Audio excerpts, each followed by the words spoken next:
Welcome, guys. Welcome. I'm back. Back from Europe for a week and a half or whatever.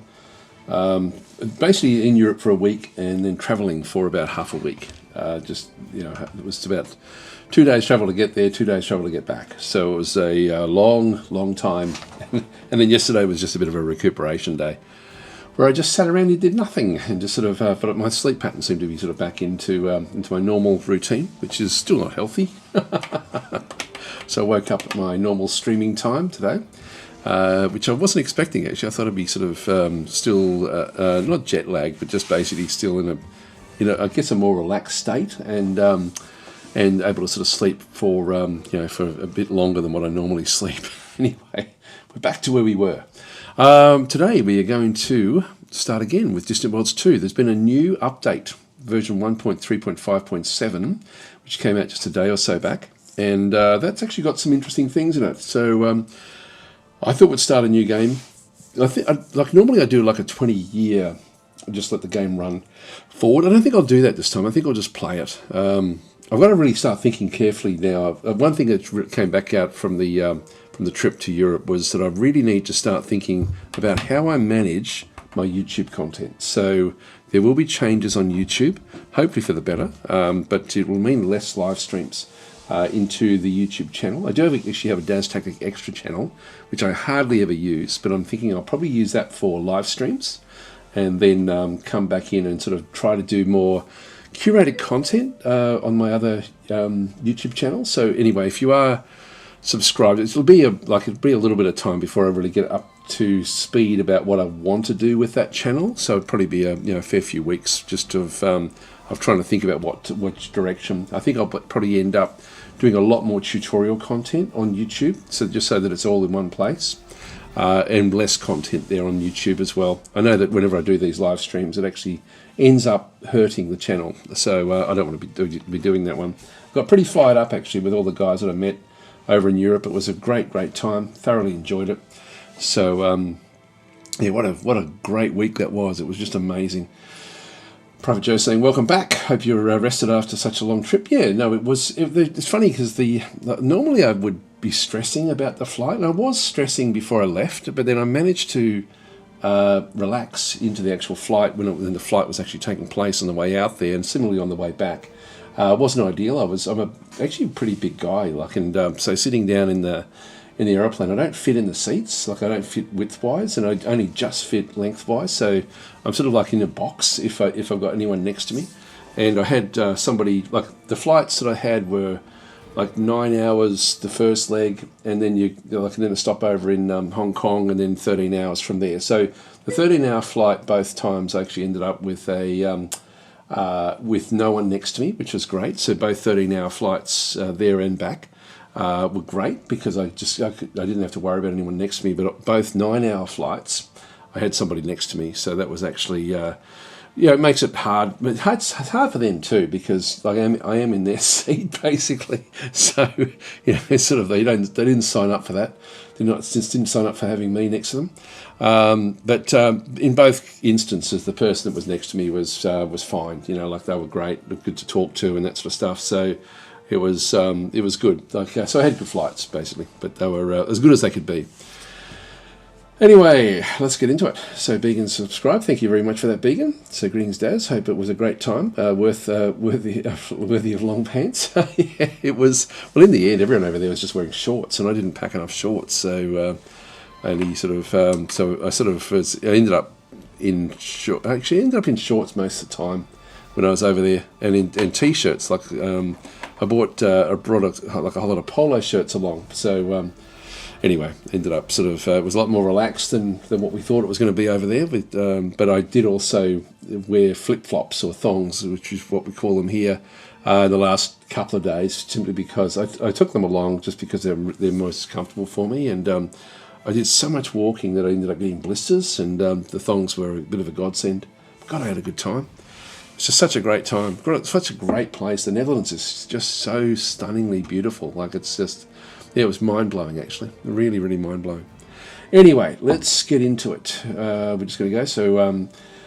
So Steve is then saying, sorry, just joined. Where did you go? I went to the Netherlands, and the first half was in Delft, beautiful city. God, everywhere I went in the Netherlands, I just was gobsmacked with just how great it was. The people were great. The food was fantastic. The vision, it's all flat, but it was great.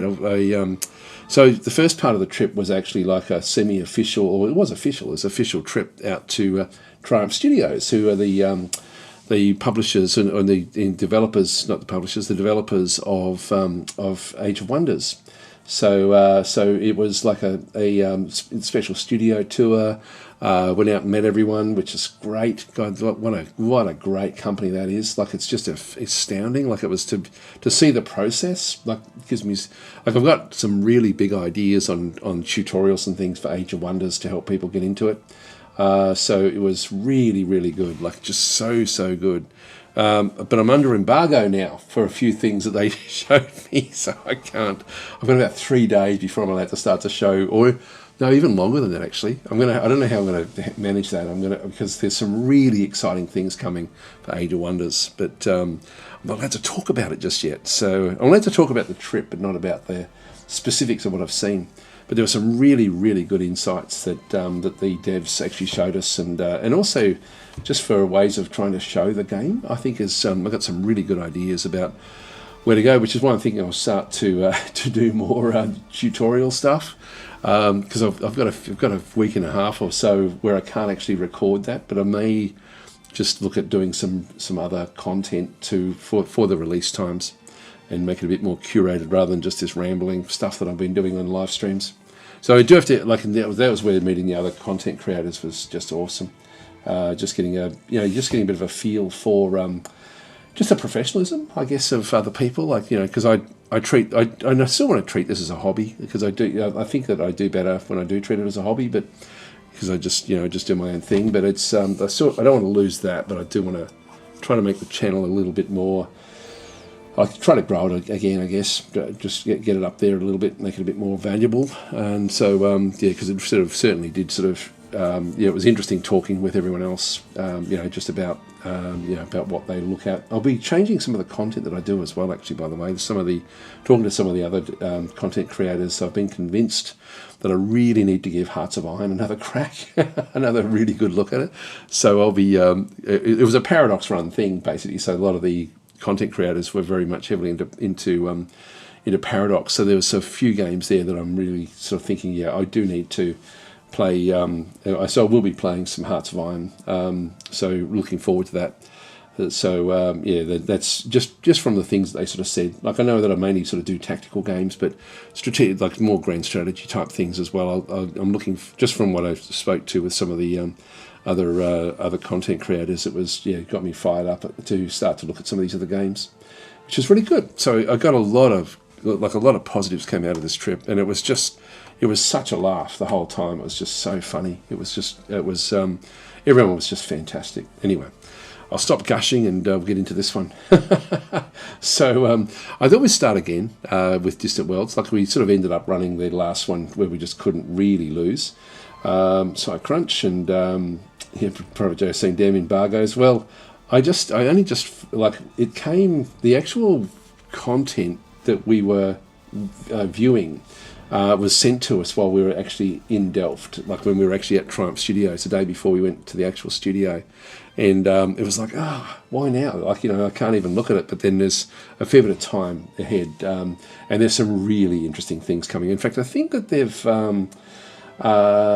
So actually, there we go. So George is saying, welcome back, Daz. I'm looking forward for some Hearts of Iron content. Yeah, I'm it's one of those things, like, just talking with the other guys, like, it was like it was great to sort of get the different perspectives on games, as well. And it was just a really, really good time. Like, just a lot of real big positives sort of came out of it, which was fantastic. So how many streamers were invited?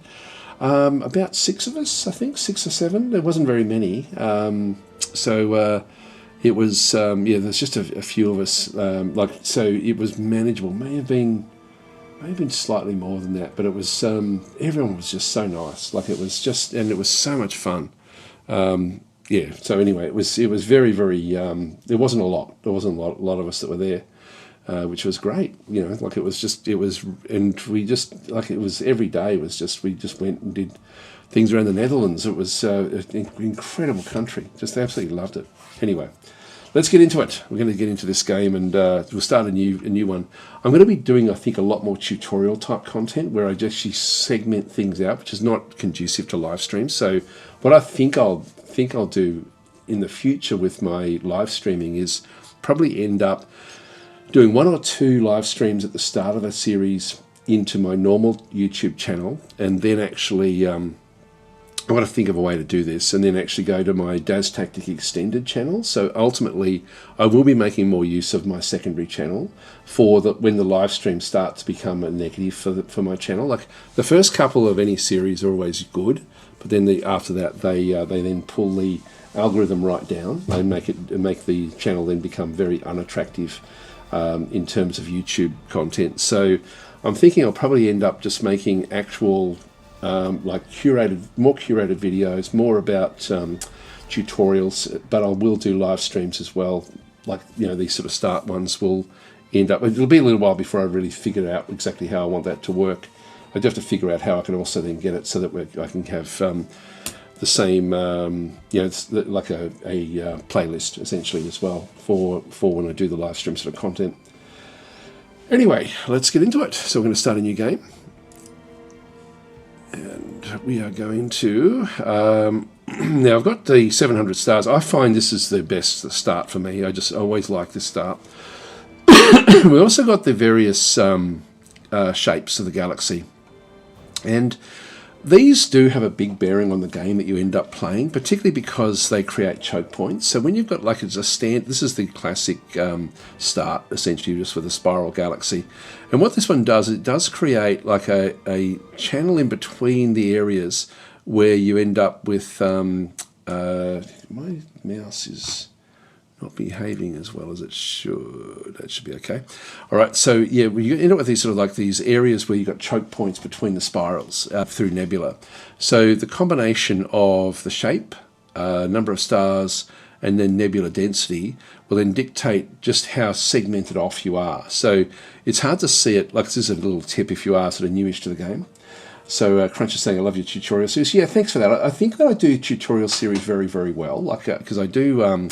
but I do waffle on too much, so I've got to figure out a way to still make the one I'm pretty most proud of is actually the Shadow Empire one that I did from a couple of years ago, where I actually ended up sort of segmenting the tutorial into a quick summary at the start and then actually a long-winded explanation afterwards, which allowed people to quickly get what they needed at the start or then do a deep dive. And I think I'll probably resurrect that a lot for my tutorial series.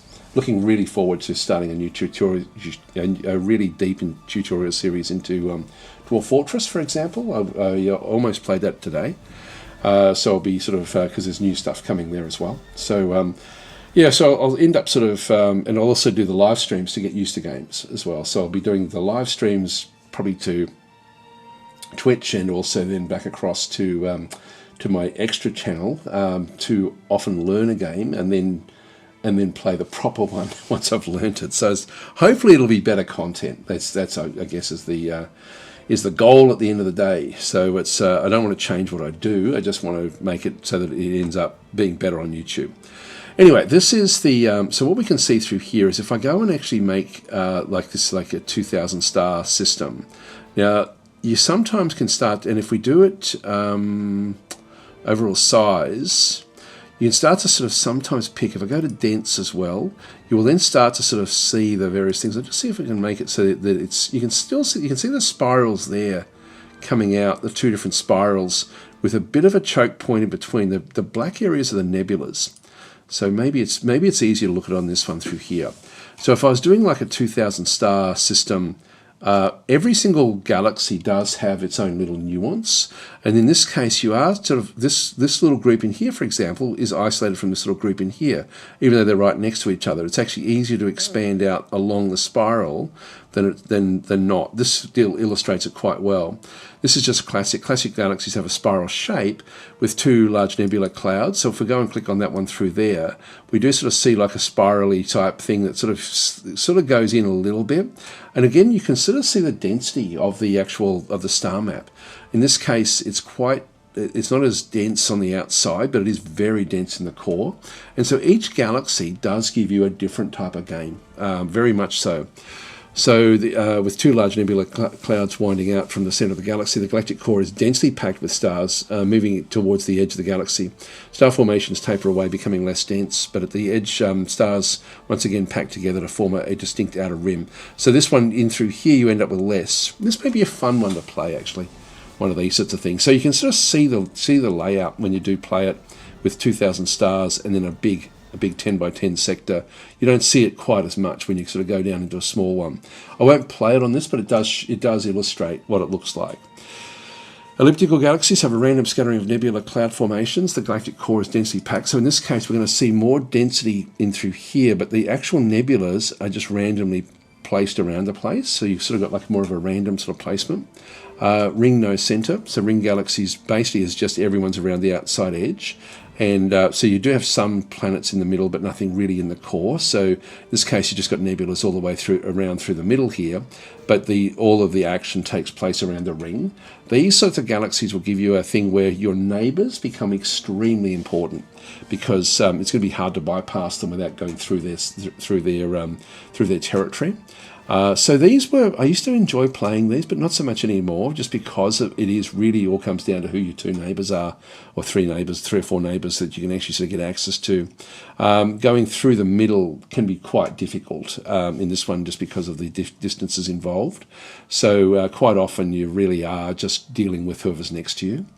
This is a dense ring. Still got the ring around the outside, no man's land, and then a core as well. This is a pretty bit more interesting, because if you start in the core, you will then end up with maybe like 5 or 6 different factions that you're vying for. This one here is dual rings, so again with big nebulas in between these to keep everyone sort of segmented. Again, you really are just playing with your neighbours in this one, so not unlike this one here where you actually have like full-on fighting, or potential for fighting going on in the middle here. This one here is more, again, it's a bit more like this one, where you don't really go around the outside all that much. You are just dealing with whoever's next to you. So we've got this one here again, which I guess is even, you've now got the core, a bit easier to break through into this next ring, and then back out into this one. You've got even clusters. These are like little clusters of groups where you might end up with like 1 or 2 factions. When you have a cluster, you sort of then go and pick. These are just evenly distributed across the galactic shape. You've got varied clusters. These ones you end up with larger and smaller clusters. So this one here, for example, may have 3 or 4 factions in it. So you end up with these sorts of things where you end up sort of fighting for your cluster, or vying for your cluster and then moving across to the other clusters, which is again fairly interesting. And irregular is actually a pretty cool one. This is actually just purely random, and you can see the distribution is very, very even. So this is probably, of all of them, this one feels a bit like elliptical, except that you'll see that the core is densely packed in elliptical. It's sort of the same layout, but this one is just all the stars are even. So it gives you sort of more of a... oh, here we go. Hi, Gang. How you going? So, love your splat from Gang from Toggen. Yeah, there you go. Wow, that's been a many, many years. Gang and I used to be in a competitive esports team. In fact, Gang was in the A team and I was in the B team. Great to see you. Great to see you. So we used to play Call of Duty. Call of Duty 4, was it? Oh, Call of Duty 2 Modern Warfare. I can't remember which one it was. Anyway, it were great times. I love those times. That was well over a decade ago. So we were we used to play competitive esport for TOG, which is you were the Hades team. I was the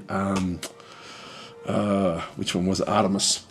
I was Artemis team, and Hades was the other team. So. Gang was in the A team and I was in the B team. I just wasn't. My reflexes just weren't fast enough. They're completely gone now. My reflexes. Oh, great to see you. Absolutely great to see you, gang. It's been so long.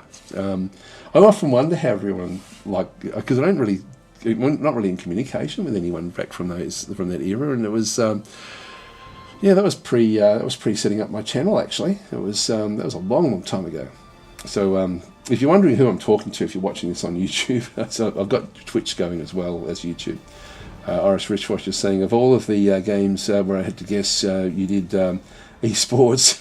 God is among the very last games I would have guessed. Yeah, no, it was great. We had great times. It was TOG was the older gamers was actually what TOG stood for. I think they're still going. I haven't looked at that for quite some years, but they were. It was just awesome, and it was so everyone was. You had to be 25 years or older, and so we had a lot of, it was just such a really, really good fun time. Used to have to practice about 3 or 4 nights a week, with the team, sort of doing different runs and getting into different sort of scenarios. Everyone had different specialist type things. I think I was an MP5 runner, like that was my go because I couldn't aim. You ended up, I think, gang, you were a sniper, weren't you? I think, because the snipers were sort of the ones that you had to protect so that they could actually get the kills. It was just such a great time. It was, and the stakes just felt so big when you were actually playing. Like it just felt like it was really full on. It was really full on. It was just such good fun. I keep saying no, he wasn't. I thought you were. Anyway, I was just one of the ones that had to run as fast as I could.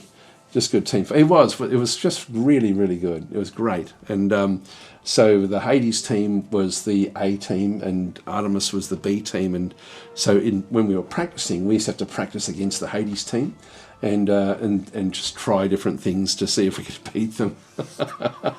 Which was, it was still, I look back so fondly on those times.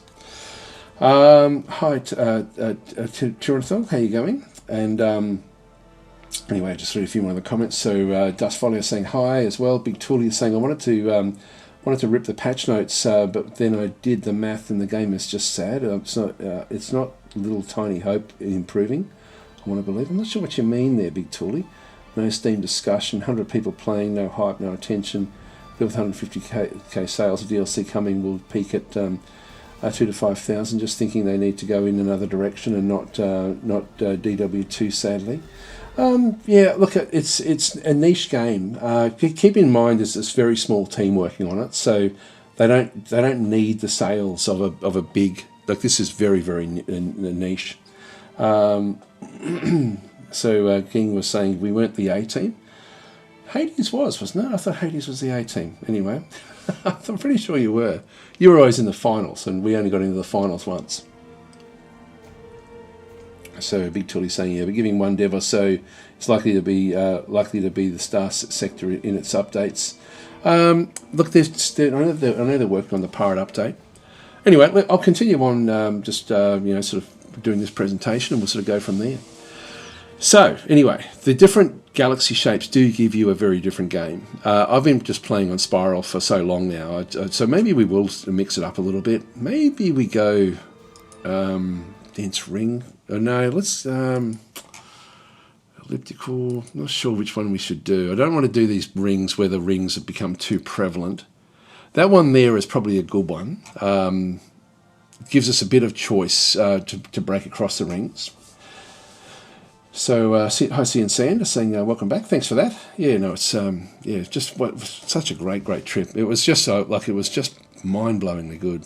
Anyway, let's go back to 700 stars. It's a bit hard to sort of see what we're playing now. 700 stars, you can't do the 8x8s or the 10x10. Sort of unfortunately, I wish that you could. 1,000 stars you can, so you can start to sort of go and do, you can do more spread out if you are wanting more spread out. So sometimes that can be interesting to play, like a massive galaxy, where you've actually then got but very, very few stars. So at 1,000, I can still actually sort of halve the density of a 2,000 star galaxy. Maybe that's what we'll do. Let's go and play on a massive galaxy. So we'll do the 10x10 sectors rather than the 6x6. So these are in the game, like you'll sort of see, it'll have different measurements, and one of the measurements is the width of the galaxy. I can sort of show that when we get into the game. So just make sure, I'll go back to now the nebula density. I'll just go put that one back on normal again. That was just to illustrate what could actually happen through here. So let's just go back to galaxy settings. These look overwhelming if you're new to the game. Galaxy expansion, this is actually how old and developed the entire galaxy is. I'm just going to go young. I do like these level 1 starts. If you go back to pre-warp or starting, you can then go back to pre-warp tech level or zero tech level. But at young, you have to start off at level 1. So we'll go with level 1. The galaxy aggression I'm going to put on unstable. The difficulty I'm going to put on... This is one where I try to make it so that we've got negatives around us to make it so that it then sort of combats the like if you play it on hard, there's artificial elements. So factors include colony income, corruption, research speed. Maybe we'll go to hard.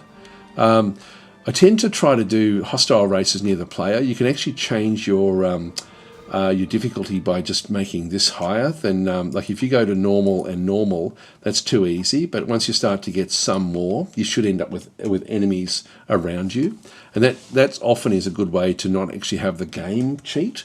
Difficulty is like a game cheat aspect, whereas hostile races just actually add more difficulty near you. Maybe that's the way. Maybe that's the way to go. So research speed will just be on normal as well. Research visibility, I'm going to have only the next projects are visible, but also then have random research paths. This doesn't affect the actual research elements, just the paths themselves.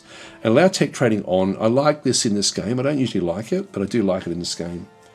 Hi Sapio, how you going? See and saying I was there with the new beta. It sounded like they're prep for the pirate DLC. I might try the new build, but more likely I'm just patiently waiting for the DLC. Yeah, I agree with you. I think there's some things in here that they've put into this version, which is actually pretty cool. Actually, hi Lucid, how you going? Saying sup Daz, putting this on while I'm working. Looking forward to seeing how you find the fun.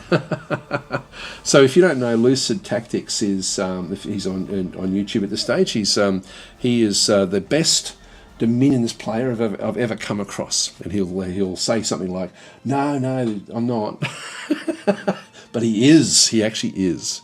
So if you are wanting like very high level Dominion's content, then his channel is highly recommended.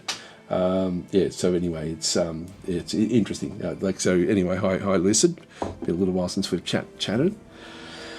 Okay. Anyway, we'll just go this way. We'll go back to the threats now. Pirates and space creatures will give you opportunity as well as negatives. So it's one of these things where the pirates, and there will be a new pirate DLC coming fairly soon now, I think. I'm not sure when. But the pirates, I like to have just the normal or many pirates. Maybe we'll go many in this case, and the pirate strength will make strong. When you actually make the pirate strength strong and very strong, they'll end up spawning much higher level ships than what you start with. So they become a difficult prospect in the game. But they also, when you defeat pirates, your rating or the estimation diplomatically with everyone else goes up. So that's sort of where we are there. So where are we going? So Falcon's saying some odd things occur in the beta, but nothing game breaking. Yeah, there's a few little user interface things of what I read, which look interesting. So we'll see how we go with those. The pirate proximity, I'm just going to have them as average. When we kill them off, they're going to stay dead. I find this annoying with respawn. It just means that the same pirate faction just respawns somewhere else, and you've then got to start all over again. And the space creatures, we'll just keep them on normal. These aren't as important as the pirates. The pirates really can help you or hinder you. If you befriend the pirates, you'll then do damage to your diplomacy. And if you destroy the pirates, it's a harder fight, but you then diplomatically go a little bit further ahead. And this often has a lot to do with which faction you're playing. So we'll just get into next colonization. The default is this. So where the colony prevalence is normal, independent colonies is normal, colony influence range is 100%. Now the colony influence range is, actually where does this one go? This is the colony influence range. This is essentially your borders. The borders extend out from each planetary body. So when you sort of see the borders, I do get questions about how the borders work. When you understand how they work, they're coming from centres of where you actually have population. Even outposts will actually extend a border around them. But the borders themselves, even though they're sort of in the game, inside the game engine, they're circular. And in Distant Worlds 1, it used to be circular and then would sort of just join up. Now what they have is every single planet has its own little area around it. If you influence a planet, you then take that area. And so not that it matters much in the game, it just means that you can't go and settle into an area, or you can't, actually settlement you can, but you can't mine into an area that you've actually, unless you're actually at war with somebody or do anything like that. So the influence range is essentially your borders, so 100% is fine. Colonization range limit, this is actually, now we're playing on a large map. I might just make it go down to 200. The reason I like playing with this one is that it limits the size of what you can do. Now 1000 M is a sector. So if we're playing in I think we're playing in a 10 by 10 sector. So there's 10,000 M across from one side of the galaxy to the other side of the galaxy. So this is essentially a third of a sector, is what we're sort of looking at through here with 300. If you reduce it down to a small number, it means you have to find other ways to settle other than just sending out colony ships. It means you may need to be aggressive and actually invade a planet that sort of gives you access to a planet that you want. It means that you may need to establish an outpost somewhere to then leapfrog across to then be able to get to the colony that you want. So it's it's an interesting way. So I think I will make it 150 M. Now that they've sort of got the outposts in the game, that sort of certainly does make it viable to be able to spend a fair bit to then be able to extend out if you don't want to do the invasion side of things. Our race, I'm just going to go and just do random in this case, and we'll just see who we end up getting. I will restart if I get a few of the crappy ones, like I don't like the Artooks, don't like the Teekans as well. The rest of them I'm pretty happy with, to be honest, so we'll just go into play mode. Now a few of these are placeholders, so disabled must have Shadow Rising expansion installed. Well, I don't have that just yet, and disabled must have Shadow Rising expansion installed. These will be how you can then play as pirates, so they'll be coming. I'm not sure what they'll actually bring. Refugee fleet. This is a weird one. Right, that this is advanced to start for experienced players who are comfortable with manual play. This is a hard start. This is one where you've got to try to find a settlement right from the very, very start. We could play that if you guys are interested. Let me know in the chat. Yeah, so Mad Menon's saying refugee fleet is very fun. Yeah, let me know in chat if you want me to flip the do a refugee fleet start. It's interesting because you end up with a powerful fleet at the very, very start, but no homeworld. Yeah, make a poll. I don't know how to do that. I don't know how to make a poll. How do I do a poll? I'll see if I can. Actually, just bear with me. What's that one there? Channel modes. Yeah, Private Joe saying, yeah, give it a go. Never seen it. Actually, I'll just do the poll. Hang on. Sorry, I'll just do this on Twitch. One for standard. Yeah, there we go. Just do one for standard, two for. Actually, if I go and get back into here, I think I do it in here, don't I? Where the hell is it? No idea. No, I'm not sure. I'm not sure how to do it. I should learn that sort of stuff, but I just I don't know. Always just forget. So yeah. So. One for standard, two for fleet. There we go. We're getting more twos. So if you just do a one if you just want to go back and play standard Empire, two if you want me to just play the refugee fleet. There we go. We're getting enough twos on Twitch. We'll go this way. So let's talk about what a refugee fleet is. So refugee fleet government gives you a unique starting situation. Cruel alien invaders have forced you to flee your homeworld, and you're on the run.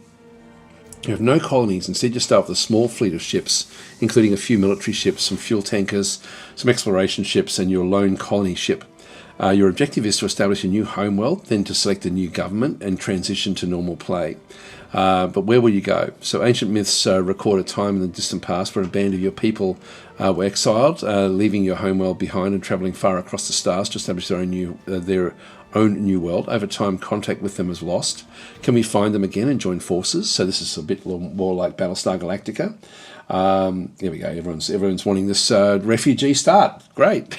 We have several clues as to their location in the galaxy. We should travel to those coordinates marked on your map and investigate. Now, these are likely to be on the opposite side of the galaxy, which means we're probably not going to get to them. So if we could reunite with them, that's going to be great. But the chances are that's just not going to happen. There we go. Drakester saying from Google, to start a poll on Twitch, type poll into your own chat, /poll. Use the Steam Manager. Okay, yeah, I'll try to remember to do that sort of stuff. Try to learn.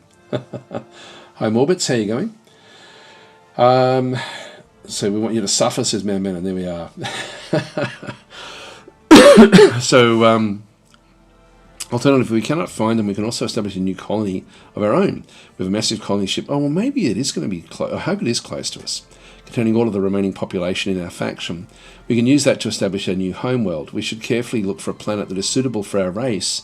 It's essential that we protect our colony ship. If we lose this, then we've lost all.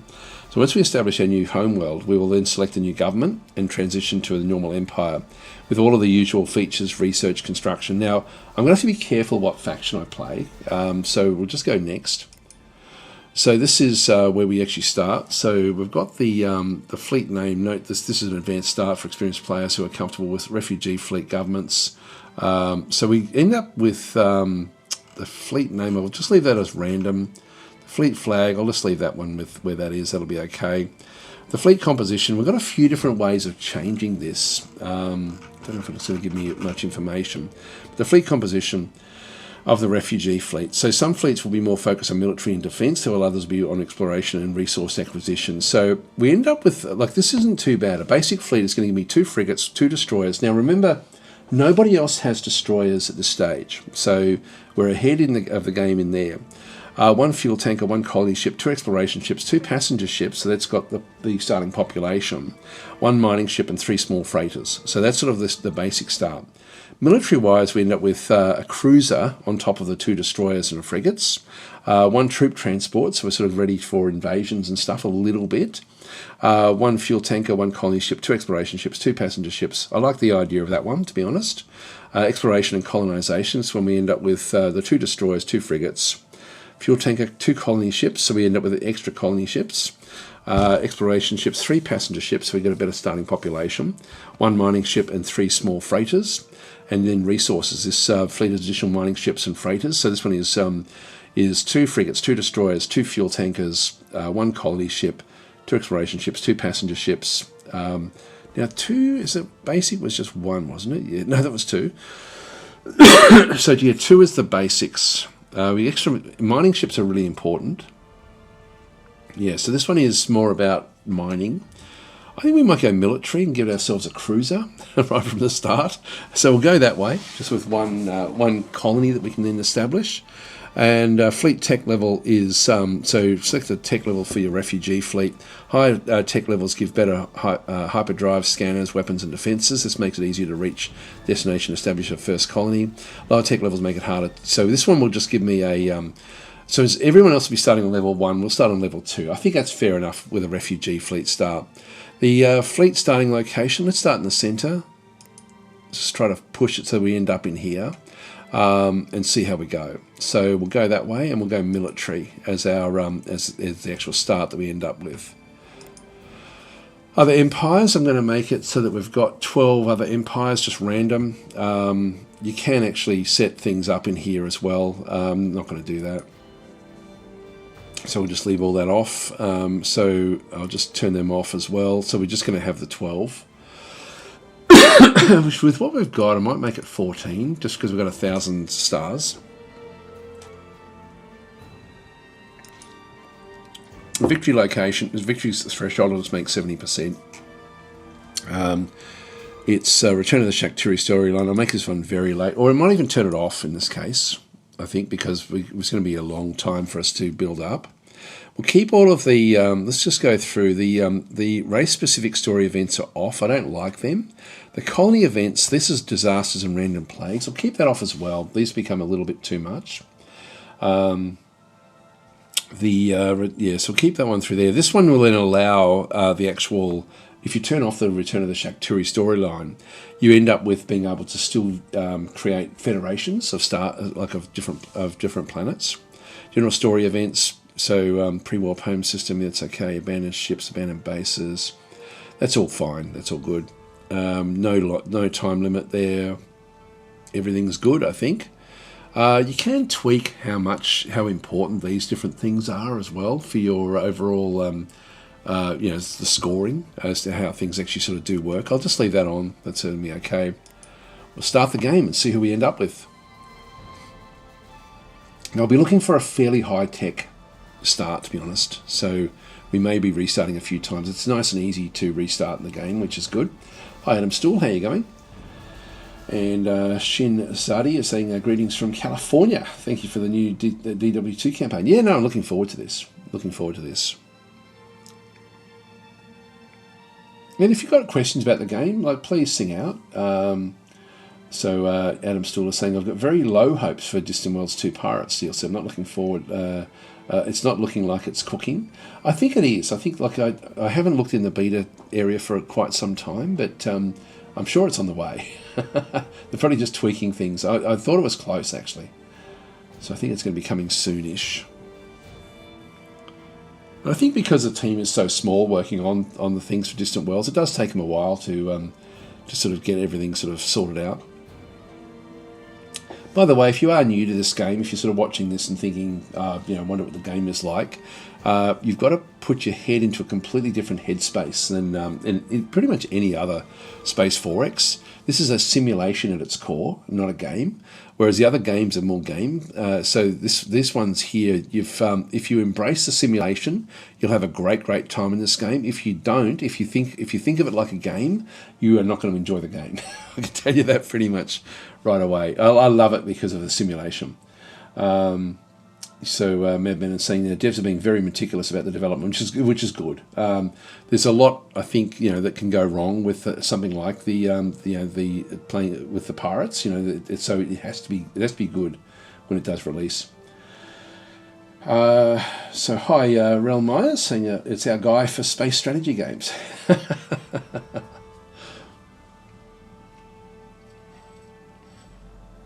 I haven't played Stellaris for a long time as well. I'm sort of a bit fired up to fire that one up as well and sort of see where that is. But this game is very, very different. If you're watching this after playing Stellaris, it's very different mindset that you need to have between the two games. This is really taking a long time. Let's probably try to find a location for us. See how it goes. Come on, game. So Adam Stool is saying that's what I like most about Distant Worlds. It was way better in its cycle. So Distant Worlds 2 is just stuck with an incredibly bad engine versus Stellaris and its stupid events. They just need to port the game out. Well, I guess the thing I sort of noticed from the outside is they embrace Microsoft, which is I think why they went with the Stride engine. I agree with you. I think there possibly are better engines out there. But they did actually port it across from almost like Microsoft Basic across to Stride.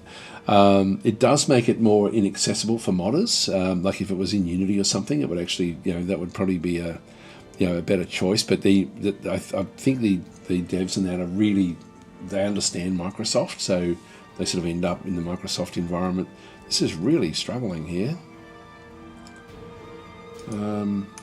Don't know why this is taking so long.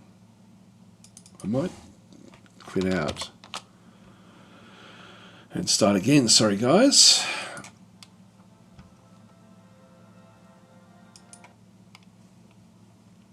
All right, let's do that again. It will often remember what you've set up, so let's just see how it goes. The beta version. Yeah, I'm playing with the beta version. The open beta, which does add some new things into it. It may be they just couldn't find a space for us in the galaxy. That can happen, but I don't know. Like, I would have thought that still would have been okay. Start a new game. 1,000. So it's remembering what we had set up. That's all fine. That's all fine. That's all fine. Random. Refugee, military, that's all good. This is the one thing it doesn't ever remember, is where you've got it. I'm just going to go, I'll still go back to center again if I can do it there. 14, maybe too much. Let's try it again. Shouldn't take too long to generate what we need. Falcon's saying it's the beta version. My starts would have been slow. Okay. Let's see what happens. And Judevich is saying Pirates show up much stronger from my playing last night. Maybe we got it on too strong in that case. Just let it go for a little while and just see if we can get where we need to be. There's a fair bit for it, so maybe it's not been optimized properly. This just this beta version. So I'm playing with version 1.3.5.7. They've done it a while since I've actually released a beta version, so there's been a lot of development, I think, in the meantime, and of course getting ready for the new DLC. I'm not sure when that's due to hit.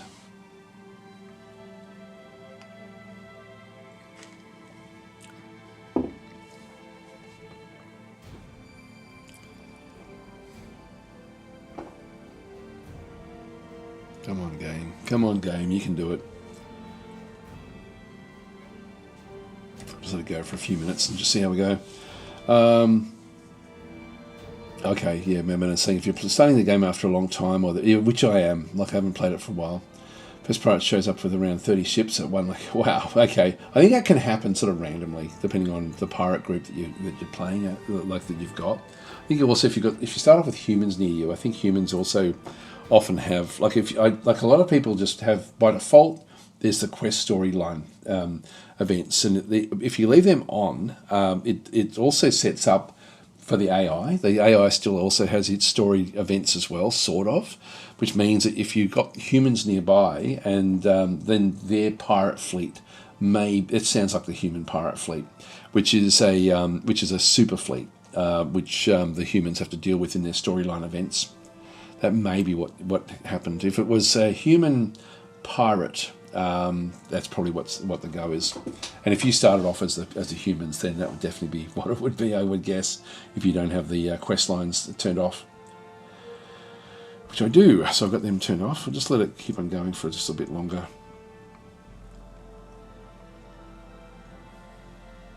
Yeah, it's taking a long time.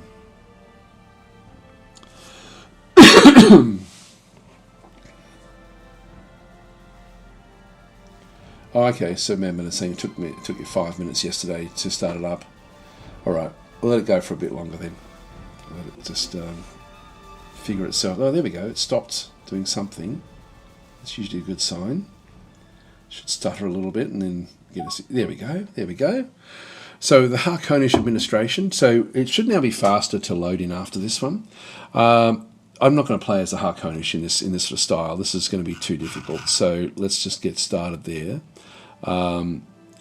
So that's where we are. I might change the number of colonies down a little bit. So this is actually our start. We'll dismiss this. And we'll just get rid of those as well. So we'll just go back out. And we'll exit the main menu.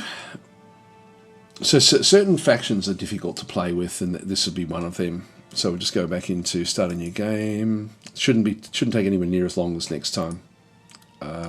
Just keep all of these where they are. Random again.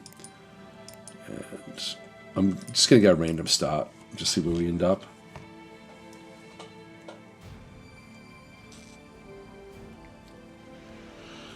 So get there. This one should be faster. I'm actually saying, well, the AI actually working. How well are the AI actually working with the refugee start? They don't have the option. They don't have the option for that. So the AI, actually, that's a good point. What if I did run it for 20 years with that start? I think that they would muddle their way through, but it wouldn't. So Madman is saying it's fine as long as you don't get any naughty pirates. Yeah. So I think it would still will still know what to do. It will still have its objectives, and the AI is good in the game. Like it does do a good job. So you could fully automate, because at the end of the day, it's still just trying to sort of get ahead, I guess.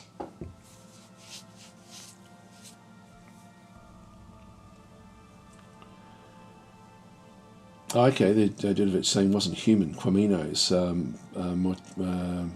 mortality pirates. Okay, yeah, okay, that does sound as though they're prepping things for the pirate update. We may have to roll back the strength of the pirates in that case. Now we'll have some very, like playing as a refugee start. We're going to need to first of all establish a good colony somewhere, and then defend it like crazy against pirates. Let it grow, and then sort of deal with it from there. So the passenger ships will help seed the actual colony initially.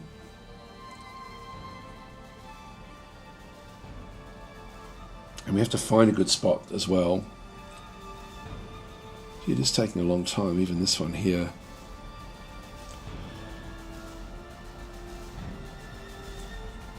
Yeah, but saying pirate update will be fun. People will need reminding of the sheer headache Distant Worlds 1 pirates were. They were, actually, you were dead right. I remember actually, like there were times when they would just decimate everything around you. Like, and they didn't just raid, which is what the pirates do currently in Distant Worlds 2. The pirates don't destroy infrastructure. What they do is they raid it and steal from it. In Distant Worlds 1, they used to destroy stuff as well, and then you could actually you could get them to fight on your side, or it was actually really cool.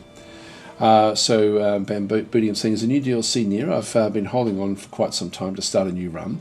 I'm not sure. I wouldn't hold back at this stage. I think they want to get it as good as they can get it before they release it. I understand. Oh, here we go. This one may be okay.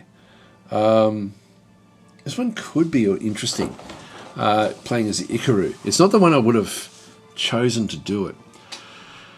So this one, our faction is known as the Ikaru Authority. Our government is as refugee fleet. Our leader is Chupol Durian, skilled in war weariness reduction. So we started way over here on this outer area.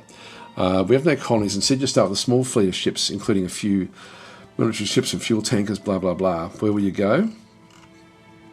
Ancient myths record a time in the distant past when a band of your people was exiled, leaving your homeworld behind and travelling far across the stars to establish their own new world. Over time, contact with them was lost. Can you find them again? It may be one of these three that we're sort of looking at through here, with several clues as to the location of the galaxy, which travel to those coordinates marked on your map and investigate. Perhaps we will eventually find our long-lost brothers and become reunited with them once again. Alternatively, if we cannot find them, we can also establish a new colony of our own. We have a massive colony ship containing all of the remaining population of our faction. We can use that to establish a new homeworld. We should carefully look for a planet that is suitable for our race. Once we establish a new homeworld, we'll start a new government and transition to a normal empire. So we're a little bit ahead in tech with what we end up having. So we're right on the very edge of the galaxy, which is okay. And this is not a suitable homeworld that we're sort of seeing through here. We're starting off paused, which is always important. I always double check that that's where we are. This here is the CLN1 world founder, and this one actually has got 500 million. So we've got normally this has only got 30 million on board. So we actually do have a few different people, and on board we have Admiral Isati commanding the Resolute Impulse, and so this is the Resolute Impulse in through here. And we've got President Chupol Durian, the guy in charge of the actual fleet itself. So we need to establish a few little things right at the very start. This is actually just a frozen gas giant. We don't know the resources of anything. And we have a couple of different ships that we need to sort of establish. One of the new things in the game now is that we end up with these little missions. So we no longer, these are like war missions, but they're actually sort of civilization missions. So this is actually now new in the new beta. And so we've got this planetary ion weapons. We need to try to research that to then go and get a bit of a boost along with different things. I'm not going to actually. Sorry, that is our research at the moment. Yeah, no, that's I'm getting that one wrong. This is actually the research that we have. Right. So we're at level 2. It goes level 0, level 1, level 2. So we start off one level ahead of everyone else in this instance, which is good. This one does then allow us to sort of then have the various improved frigates, but also the destroyers. So we actually do have a fair few things in through here. The other thing that we probably want to be looking at is we've got long-range scanners, which is awesome. So we've got that one right from the start as well. The improved colonization is good for us. So we end up with a lot of bonuses by doing it this way. And we've got planetary governance as well, which is an important one. It's usually one of the first ones I try to go for. We'll come back and have a look at this one in just a minute. Now, do I need... It's gone with this one here. Planetary ion weapons. Actually, where's the planetary ion weapons down here, which I don't really need. So I'm going to ditch that. All those planetary weapons don't really matter to me. And it looks like we don't have the tech ability to go beyond and get the high-level blasters, which I would have liked to have gotten. You can see how long, 128 years to go and get these, but I just can't... Oh, hang on, there we go, missing resources. We can eventually get it, we just need to mine. We just need to get the mining done for those. Let's see what would be better for us. Now this one here is actually a heavy railgun. That would be a good one for us to go for. The projectile batteries will give me the extra railguns there as well. Well, I don't know which weaponry we want to be using just yet. We do actually have these fusion beams, which is probably what we're going to end up using because these are racial techs. So we'll probably just end up using those. So I probably don't need to get the railguns. The railguns are nice and small, so they may be... It's just something we can just go and throw in, like these, for example. The small guns are only what, size 13, size 26 in through there as well. Even the heavy railguns are only size 40, so they're quite small and they can actually help a lot. In terms of advanced shock forces, improved robotics, genetics, nothing there I really need to do. Enhanced, battlefield medicine, don't need that just yet. Planetary shields would be a good one for us to get eventually. Advanced proton ionization, this is actually better with the engines. So these would actually then give me better speed. Maneuvering I'm not really interested in at this stage. This one here is for us to then go and take over. We're going to be very strong at taking over enemy ships. So this actually gives us a little bit of an advance there. The interceptors, we don't need those just yet.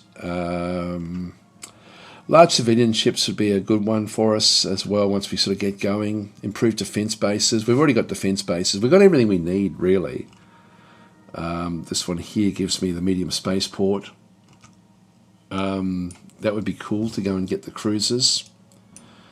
Improved destroyers even would be pretty cool to go and grab those. Advanced construction will give me the advanced shipyard. Again, that's not a bad one once we get going. I think we don't need it initially though. Enhanced scanning, don't really need that just yet. All of these things, I don't really need them at this point in time. Enhanced crew systems. This one will then give me more crew per level. That's a good one for us. And medical systems as well. You can get the medical center. Plague curing. Damage reduction, 7% is nice. This one here, we get crew capacity of 150. A bit more damage reduction. We've got the holographic entertainment. This one will give me recreation rating of 150. That's a good one. Again, anything that's going to make my planets happy is good. And structured research. This is probably one that I wouldn't mind trying to grab. To get the Science Academy, just so we can really keep ahead of everything. I might go that way, actually. We'll pay the... Actually, we should have enough money, so I'll just go and pay the... Actually, before I do that, what have we got? So we actually end up having... And sorry, we'll unpause when you come back out of these sometimes, so just make sure you pause. So we've got a new admiral and a new president. We'll just get rid of both of those. In terms of like the game, you can see that there's hardly any resource. The only global resource we have is cash. So we've got a negative cash flow there. So I could sort of go and do things. We do actually also then have different, like there should be, like for example, there's an explorer ship. We've got the, this is a one with 4 billion population on that one there. This one here is the, is actually a troop transport with 6 troops. So that's enough to take over an independent world. Which is not bad. So we've got that one there. Back in here we've got the light trader, and you can see there they've got like a lot of, wow, they've even got spices and stuff. So there's a lot on board the cargo hold of these things. So yeah, they've got heaps. Polymer, they've got a lot of steel there. This is another one with another 4 billion. So we've got a good start with what we end up having. This one again has got heaps and heaps of resources. Again, a lot of steel. I think I might go back and anything with money and steel to go and grab those at the bottom there. So I'll just go structured research, pay the cost, and just put that one above the other one. So that will be where we go first. Not critically important for us. So we've used up a little bit of the steel from those ships. So they've actually now sort of just been used to invest in this. Right, we need to go and find our way around. So let's just go and set up our ships the way we want them to set up. If I go back into my military tab, then we've got the main tab in through there. Then you've got sub-tabs. The first tab is really just my military ships. And so I've got a fuel tanker back out through there. I've got a troop transport back out this way. Then we've got ourselves a frigate, destroyer, and cruiser. I want all of these to be together on a single. I'm just pressing the control key on a single fleet. So I'm just going to go and put those 5 ships together. So this will be so if I just go and join ships to fleet. So the first fleet, bang, in it goes. So I'm just going to go now Control 1 with that selected, and so the hotkey now is set to 1 for the first fleet. So I now actually have my attack guys all sort of ready to go. So that's we can't change anything. We need if we're going to be changing what's on those ships, we'll do that after we get established. The next thing I want to be looking at is the now in terms of the I've got this one here, the fuel tank. I'm just going to leave that around, not in part of a fleet. This one here, I'm going to make this one control group number 2, and this one I will actually go and that's, why is it part of the first fleet? Create a new fleet with these ships. She can't do it. Just go control group number 2 with that one. I can do individual ships there. So control group number 1 is those 5 ships. Control group number 2 is just is this one through here. We're going to need to also go specifically with our explorers to doing different things. So let's now go across. We won't have any research. We haven't found any research locations. So everything's completely sort of closed off to us. We've got no construction ships at all. I thought we'd start off with at least 1 construction ship. That's interesting. This is resources. We're going to have mining ships. We've just got 1 mining ship. It will just do its own thing. We won't have any control over this. This one here is now the interesting thing. We've got the Daring Evasion and the Muffled Shroud. These 2 have to find our home world. They have to find something we can then go and settle into. Now we have a clue here at this carbonaceous planet. So I'm just going to go into here. I'm going to make this one control group number 3 and Muffled Shroud control group number 4, just so I can actually go and grab each of these. So number 3, I'm just going to go and tell it to go and survey or explore. It doesn't really matter which one I do in this case. So I'm just going to go and if I do, this is actually interesting. If you do long right clicks, this is how you give orders. If I go and right click on this one through here, if I go and let's just go to the Daring with the ship selected, the Daring Evasion down through here, doing a right click, I've got a survey, I've got an explore, and I've then got explore the location. A location includes the body plus any moons. I can just have it move there, and I can stop and clear any queued missions. Now the difference between exploration and survey is that if I again just go and select this one and have a look at what's on board, it's got a couple of different sensors. So it's got a resource scanner.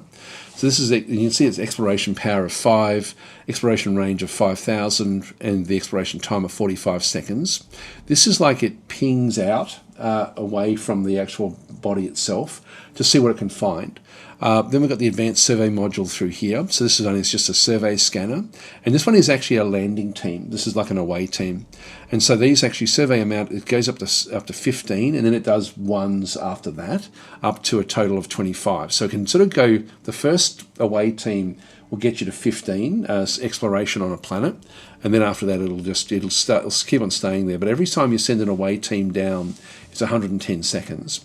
So if I just do an exploration ping, I can very quickly find at least the basic stuff. I can get up to exploration power of 5 very, very quickly, which is sort of what we want to be doing here, I think. So rather than explore this, I think I've got that one right. No, so I want to explore this. No, it is survey, I think. Let's just see what actually happens there. So we've got that one going off to that location. We've got another one that's basically back over through here.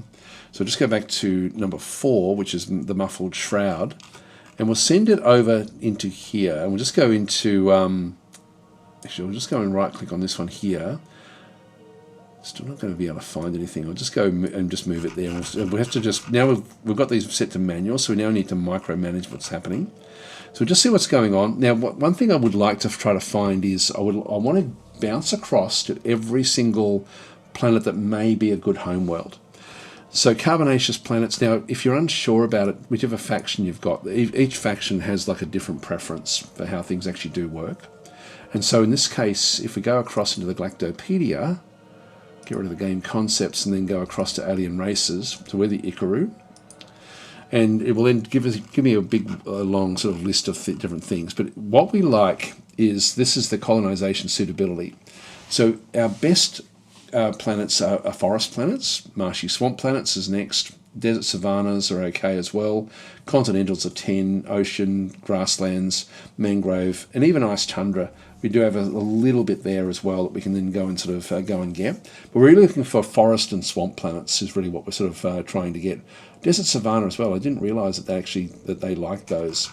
Anyway, let's go and see what we can find. So if we go and have a look, we've got rocky desert moons. We've got another carbonaceous planet there. We have to find somewhere to settle to start with. There's not going to be anything around here. This just happens to be where we sort of started. Rocky deserts, gas giants, volcanics, and in fact I can just do it here. So I've got main sequence star, carbonaceous, rocky silicon.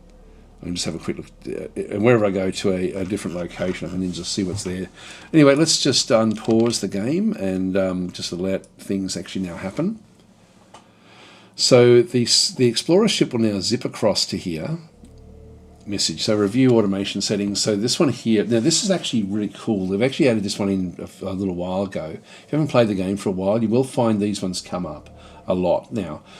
Because what they found with the development is that people didn't understand the automation process. In fact, I'm going to go and change this. I won't look at this stuff now, but this is giving me a list of all of the automation settings in the game, and I don't want what I've already got it set to. So this one is actually is doing certain things. So it's suggesting that we look at all of these automation stuff and change it to what we want. I'm just going to go and dismiss that, but what I will do is I'll just go back across to the automation settings in through here. I'm going to change this one to, well, actually it looks like it's gone back to default. I'll just leave it on default for now. The one thing I like to do is to come back down to the fleets and do the fleet formation manual, postures manual, all this stuff down the bottom through here. So I just manually control the fleets. So I just have that as my starting stuff that I then go and do. Just go to 3. This one is now just going to go, just press L, I can then lock onto it. So it's now in hyperspace. Now it's going to come in and it's going to go and explore, it's going to survey this area. Now, remember that we've got on board, we've got the, again, I'll just have a quick look at those. I'll just explain how this one does work. The resource scanner goes exploration range of 5,000. The advanced survey module has to be closer. So in this case, we've got the, if I go and press the Alt key, we said they would actually put this into the actual, down in here so you could sort of use it. But if you press the Alt key, you get a measurement thing. And so if I just go and click on, oops, hang on, if I just go and click on that, you can see that this is just outside the 5,000 range. So let's just keep it going. So it's going to go into the range, and then it's going to start to ping at 5,000. At the moment, we know nothing about this planet.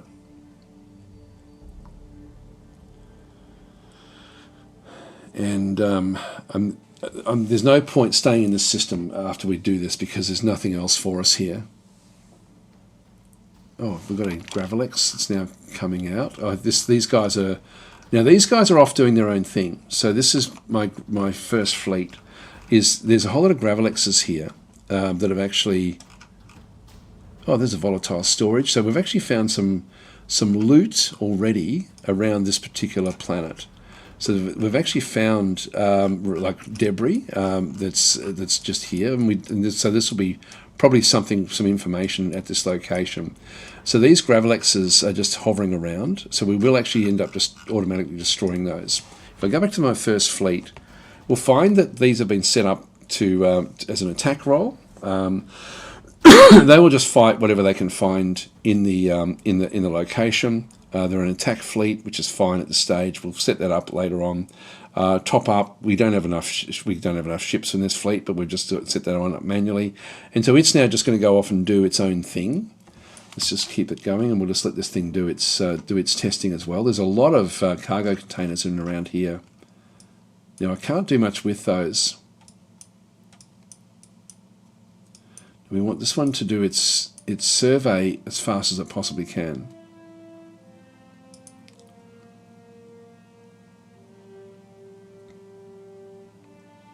I may have got the wrong order.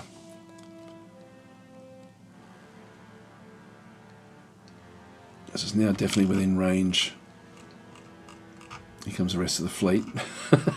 So they're moving into to just sort of be part of the group. They've got nothing else to do other than just hover around.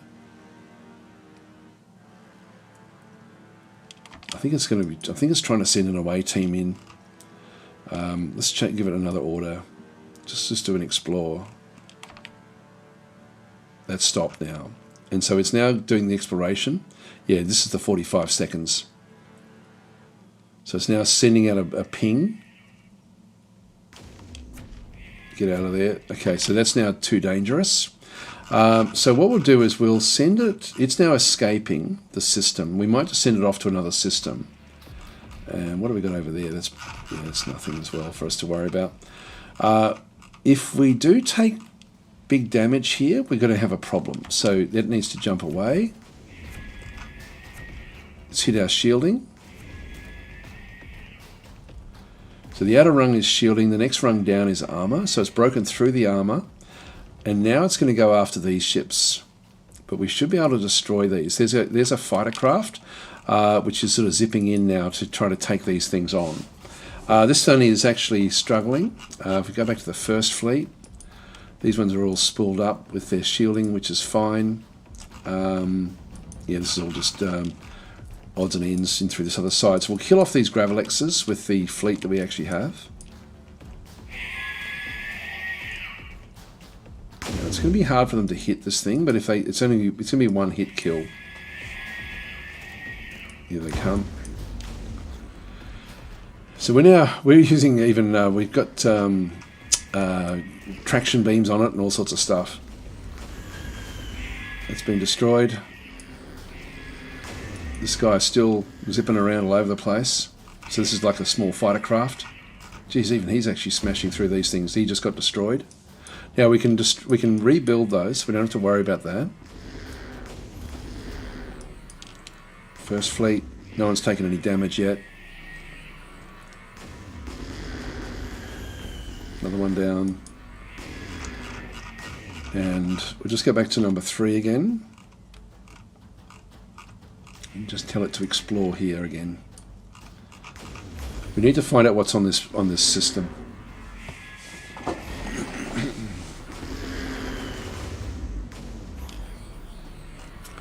Now, hopefully, these are picking stuff up.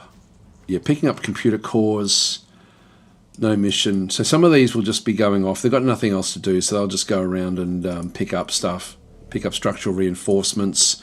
So these freighters are now sort of looting the rest of that planet there, which is good. But we don't know what this one is. So the number 3 is coming back in. Its speed is small. So where is it? That's it back there. So it's now coming back in to do another initial ping of what we actually have. Let's go back to number 4 again. So this one is now come back into this system, and we do actually no longer have the ping there. Let's just see what we can find in here. So we came into this this rocky desert, and so this one is now just hitting this other side. And again, we've got a deadly renegade cruiser. So we've actually found ourselves a cruiser here. So this one actually would be a good one for us to pick up if we can get it. But let's just ping. Well, let's go to this one and just see if we can actually go and do it. So when you see these white ones, it means that they're sort of independent. But this one here has been abandoned by the looks of things. So we'll just go across to number 4 and just move to the deadly renegade. Once it gets close to that, it will then trigger a interaction with it. Sorry, I'm missing some of the comments here, guys. I'll just keep on playing for a little bit longer, and then I'll just read through them again.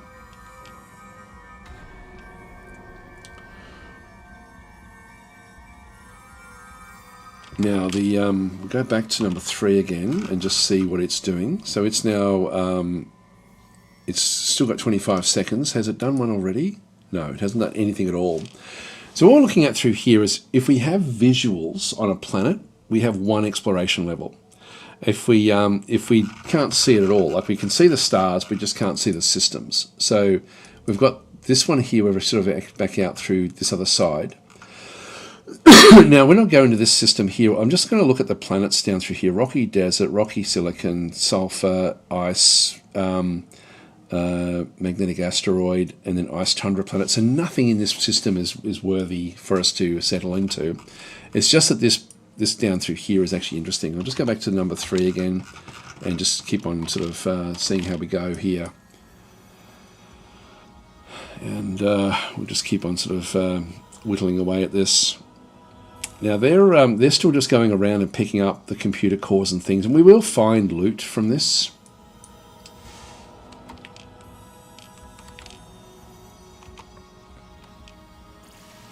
Three seconds now. So this is just pinging from like a radar. Now, actually, that was the first one. We've now gone to 5 unknown items are present. I need to find a homeworld. This is not good enough. So I'm going to ditch this one. I'm going to go and grab number 3, and we're going to leave this system and go to, well, I could bounce across into a few other systems. So let's just go and hit this system first. So we're just going to go and, with number 3 selected, just going to go into explore system initially. Now, eventually I will put these on automatic, but I need to find somewhere where we can set up.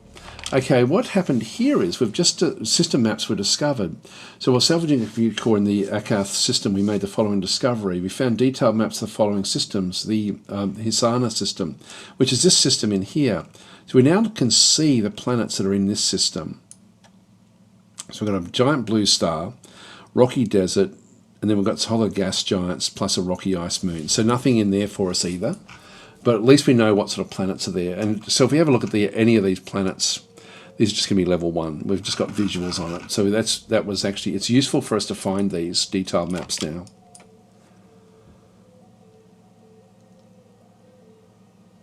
Don't know where it was heading off to.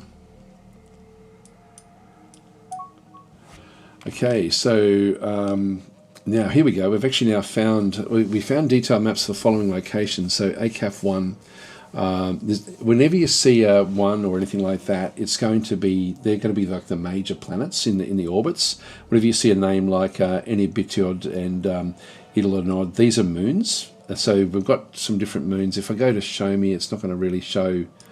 It's just going to show the thing that picked up what was there. But if we go out and have another look for, actually that was ACAF. So ACAF's system, it picked up details of, we got up to 15 now, and we can see there that this one's got polymer, for example, on it. We've got 15 in through there. There's unknown resources. It's deeper than what we think. Nothing there, for example. So we've got 15s pretty much in most of these locations. This one we've found everything we needed to. But there's nothing, like, it's not going to help us at all, really, at this stage. So, yeah, that's still fine. Actually, we don't have anything there. So we found some of the planets, but not all of them. There goes that exploration ship. Let's just go and have another look. This thing is coming back in around the side. It's actually spinning too long. I'm going to move it out to here.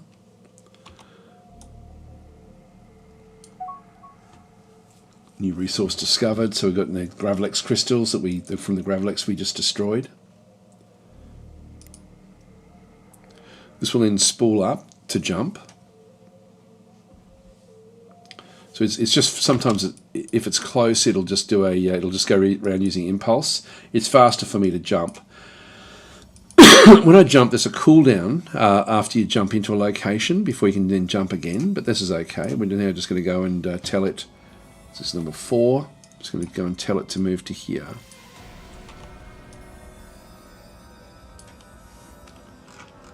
So we'll get it across that way.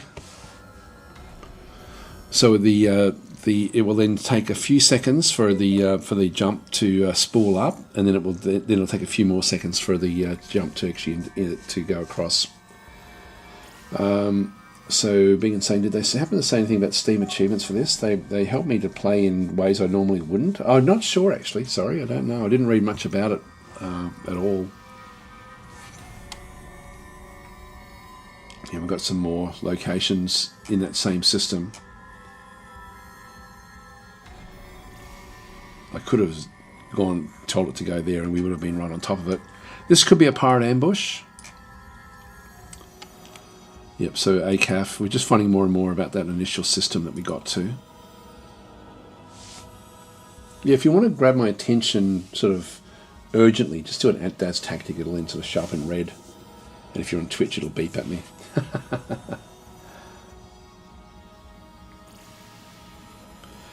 So we're going to get within like 5,000 essentially.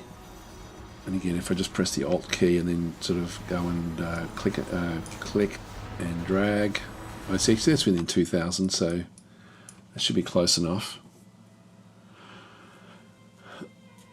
Hopefully we get this independent colony of Harkonish encountered. Okay, this is interesting. So we've encountered a new independent colony of Harkonish in the Enderly system, in the Circus system. They're naturally hostile towards us.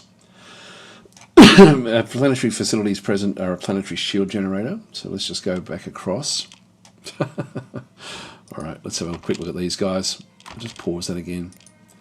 So this is a planet. Navigational coordinates. So upon acquiring computer core, we've made a curious discovery. It seems that our exiled faction of our race were here at some point in the distant past. This field of debris appears to be the remains of one of their ships. This computer core is heavily damaged and most of the data has been lost, but we have been able to recover a set of galactic map coordinates. We should proceed to these coordinates. They are marked on a galactic map with a dashed blue line expanding ping circle. Now, hopefully this is close to where we are. We found detailed maps of 12 surrounding systems. Okay, so we'll... this is actually the computer core, which is back in around ACAF 1.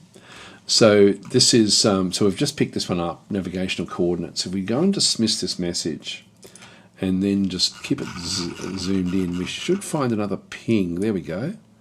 We found a ping out through there. And we found the Harkonish out here. So the Harkonish colony that we found is over this way. So they're in this little marshy swamp moon. So what's the quality like here? Yeah, so they're in a marshy swamp. I can't colonise them. I could invade them. So we'll just leave them where they are. But we'll just be aware of them. We'll see what else we can find first before we sort of make any big decisions about which way we're going to go. This is still what we're looking at.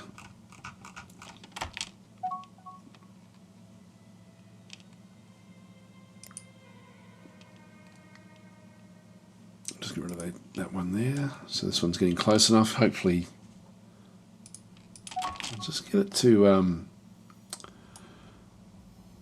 to Deadly Renegade. So we're finding tech as well.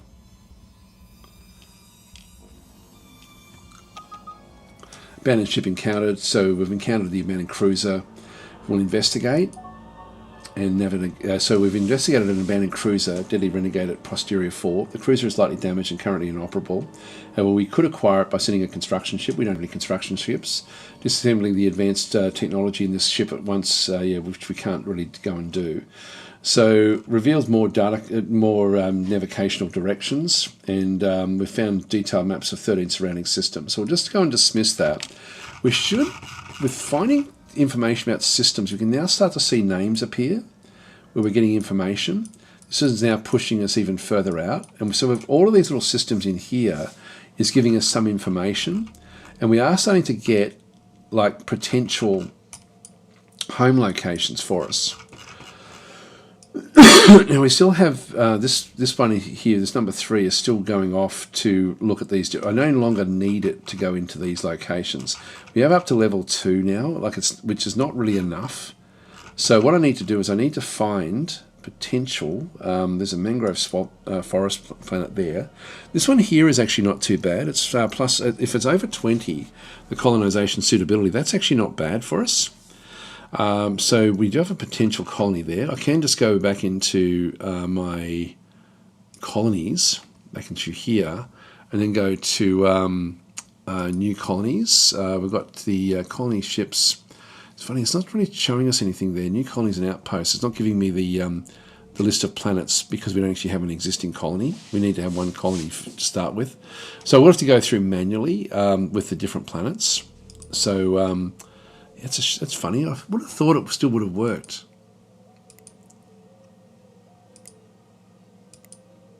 The one big colony ship. That's strange.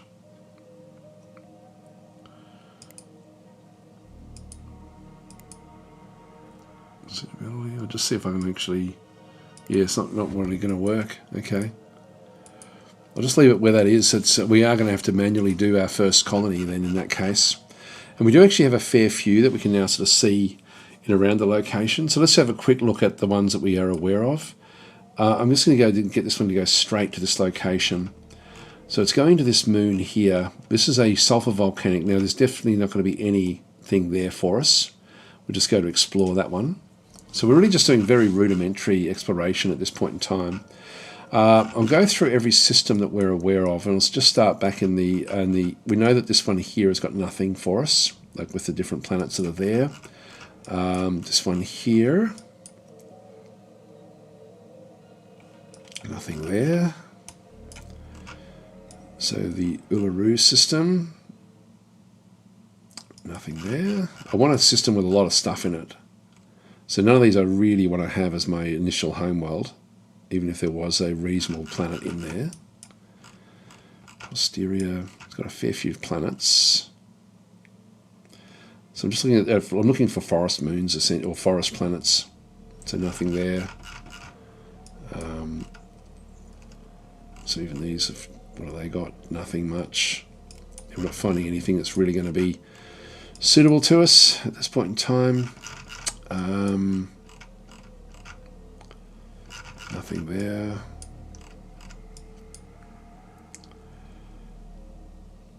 We may not have any real choice when we do find one.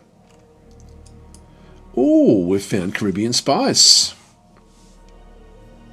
Okay, this will be worth grabbing.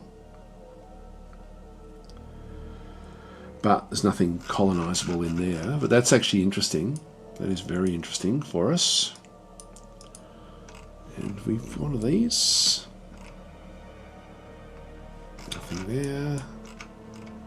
So far I've only found one planet that's actually colonizable for us. Volcanic moon. Oh, we've already done posterior. This is actually where we're still... We've now found this one, but we now need to somehow repair it. Which I need to have like I don't actually have any construction ships. So I think we're going to have to establish a base and then go from there. The Aquila system, desert, marshy swamp. Quality is only +6 for us. We need to be over 20.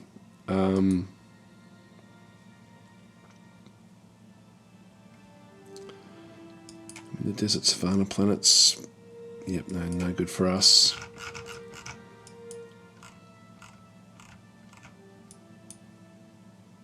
Desert savanna planet, no good for us. I think we really have to just try to find a forest world first. Rocky metallics. Not having much luck here.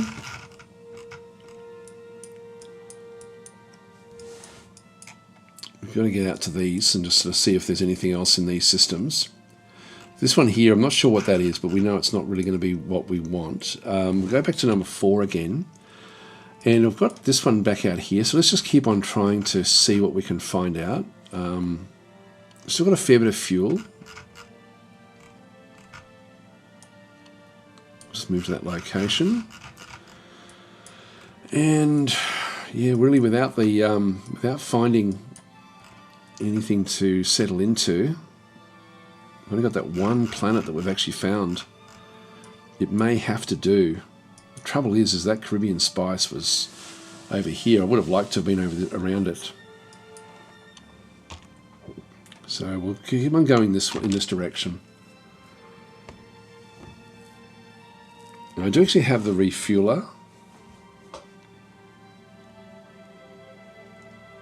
I could invade this. That'll give me a start. Yeah, so we do actually have, this one has, look, we have actually found that Voros 2, which would give us the start that we wanted. Mangrove forest planet. This one's 63 quality, which gives me +23 for the Ikaru. How big is it?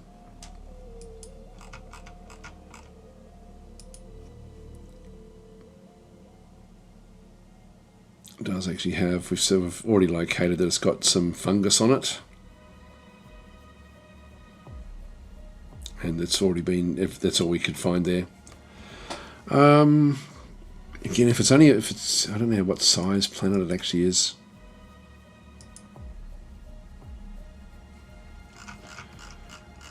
I might just hold off a little bit, but I might just move all the fleets across. So let's just go and get the first fleet. We'll just move across to the Voros system.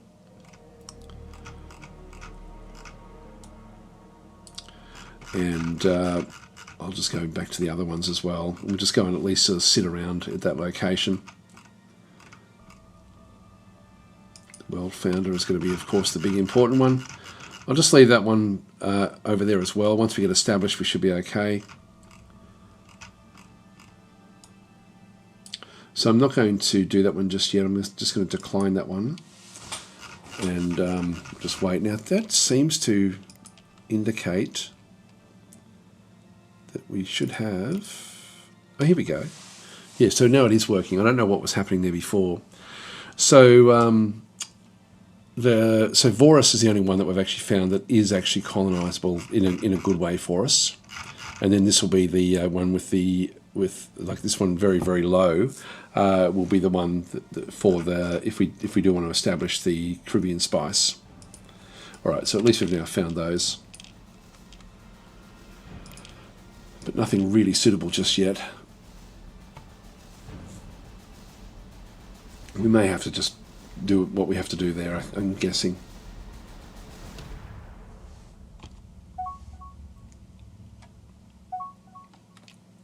Treasure recovered. Pick up some more money, which is good. This one here, like the pirates will end up congregating around these worlds.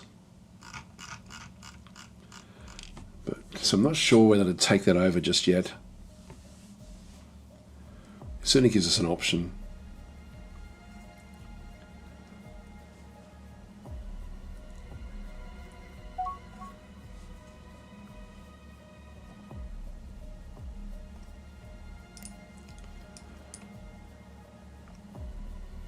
Let's keep on sort of just exploring out with these.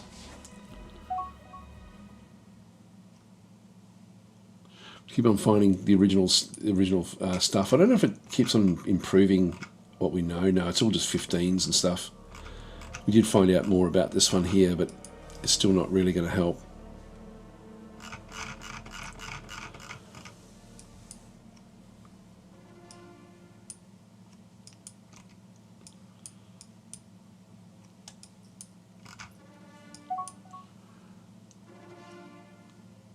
So getting more credits, not really anything we need just yet. These explorer ships, we'll just keep on waiting for them to find out what these what these pings are.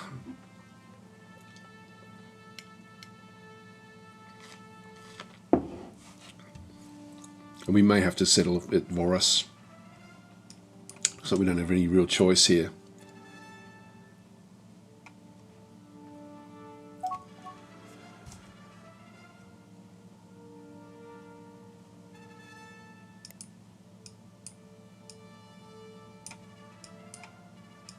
Yeah, we're finding information around us. And somewhere in here there'll be pirates and stuff as well.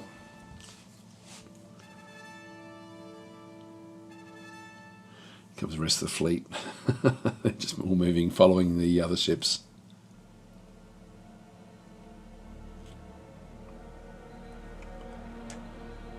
And we'll move this one out to here, I think.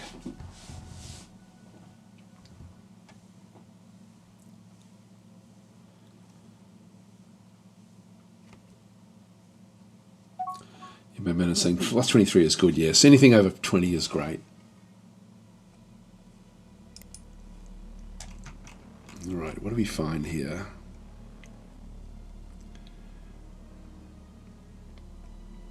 Okay, we've come into a trap. So this is full of Gravelixes, so let's just go and set the first fleet to go and attack these at Usul. And I'll just get this this guy here to now leave this system.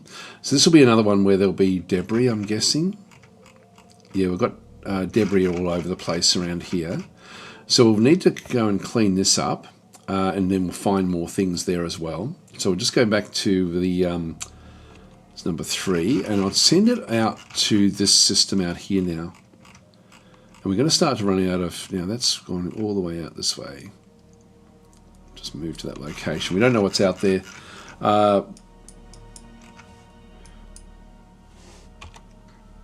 It's funny, it's just gone to there, then what's the jump from there to there? This is actually where the jump ranges are fairly broad.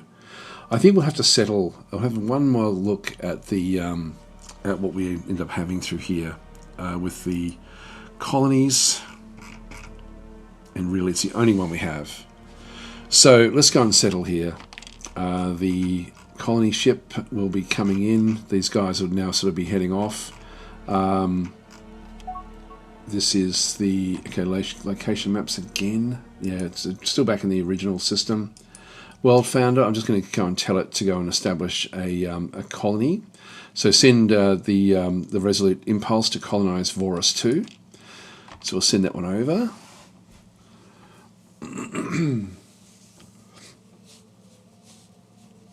It's saying refugee fleet should be fun to play as the Artooks as ships randomly get destroyed. Yeah, that wouldn't be fun. So, hi guys. Sorry, I'm missing so many of the comments here. Just doing that DasTactic if you want to grab my attention.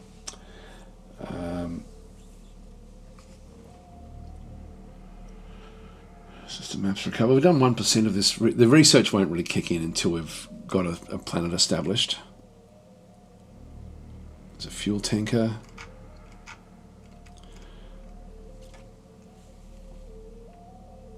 I'll have to sort of figure out what we can do on this planet. So Voros 2 is going to be our home world.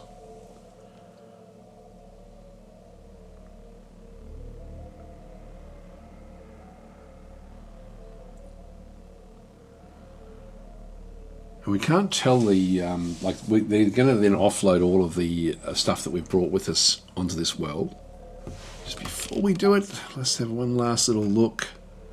There's really nothing there. Establish a new outpost. Okay, this is actually, I think, yeah, this is an advisor. Planners recommend that we establish a new outpost on Dispari 2, a planet in the Dispari system. They feel that Dispari 2 would be a valuable outpost location, gaining a firm foothold in this area. So if I go to show me, so this is actually a war mission, but it's not. We're not at war with anyone. And so this one is the one with the Caribbean spice. So this is a fair distance away. And I will be wanting to do that when I'm established, but not yet. So I'm going to go and I'm going to decline that mission. This will end up being just a non-war mission. But this is new now in the game with the new update. So I'm going to decline that. Actually, I will be doing it. So let's just go and do it. It expires 4 years from acceptance. To be honest, I don't think we're going to get there in 4 years. So I'm just going to go and decline that one and wait until we get one that's going to be a bit more valuable to us.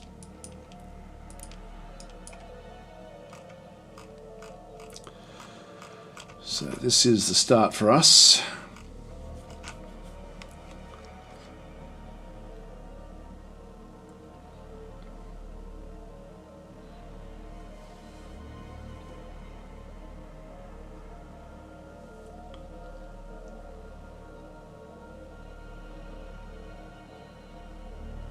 I think following the hints gives you a very high quality world. Yeah, I would imagine so.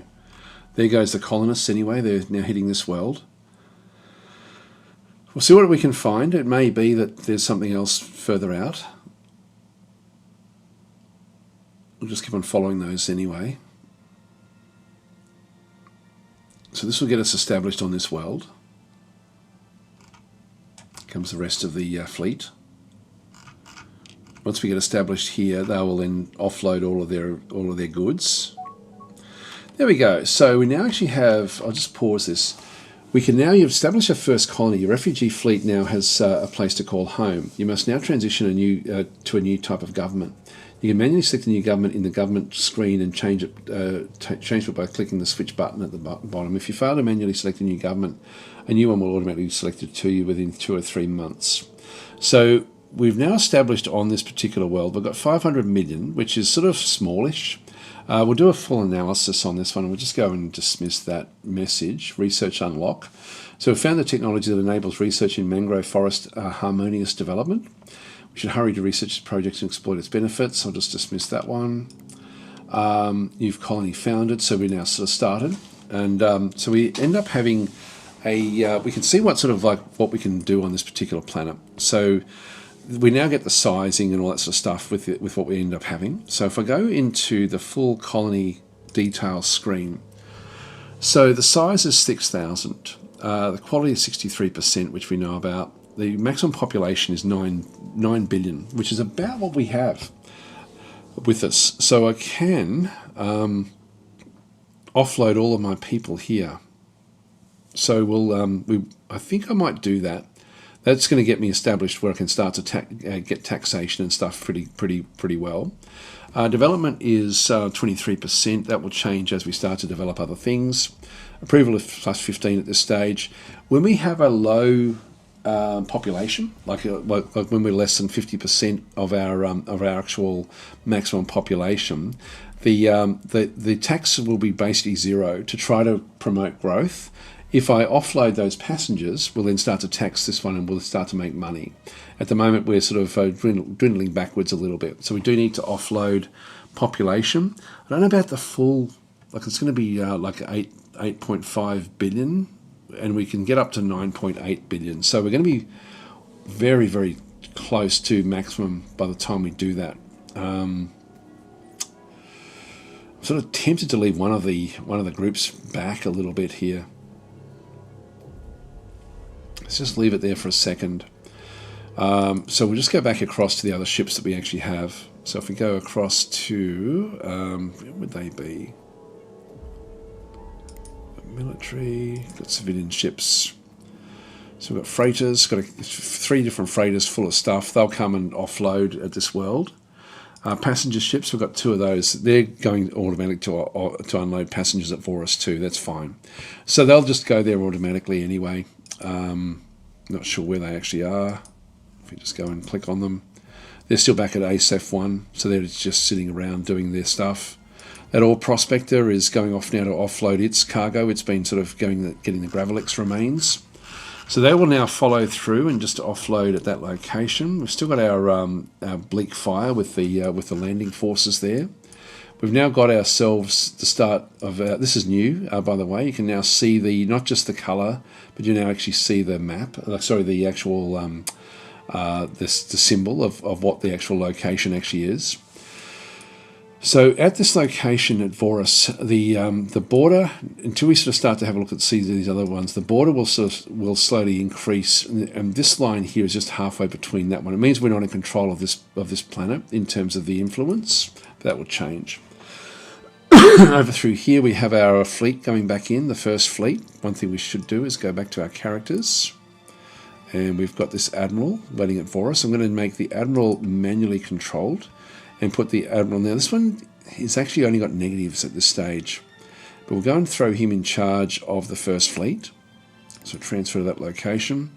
So he's transferring to the Dark Knight, which is the first of the fleets that we actually have. Back at Vorus, we now have a lot of things we need to go and start to get established.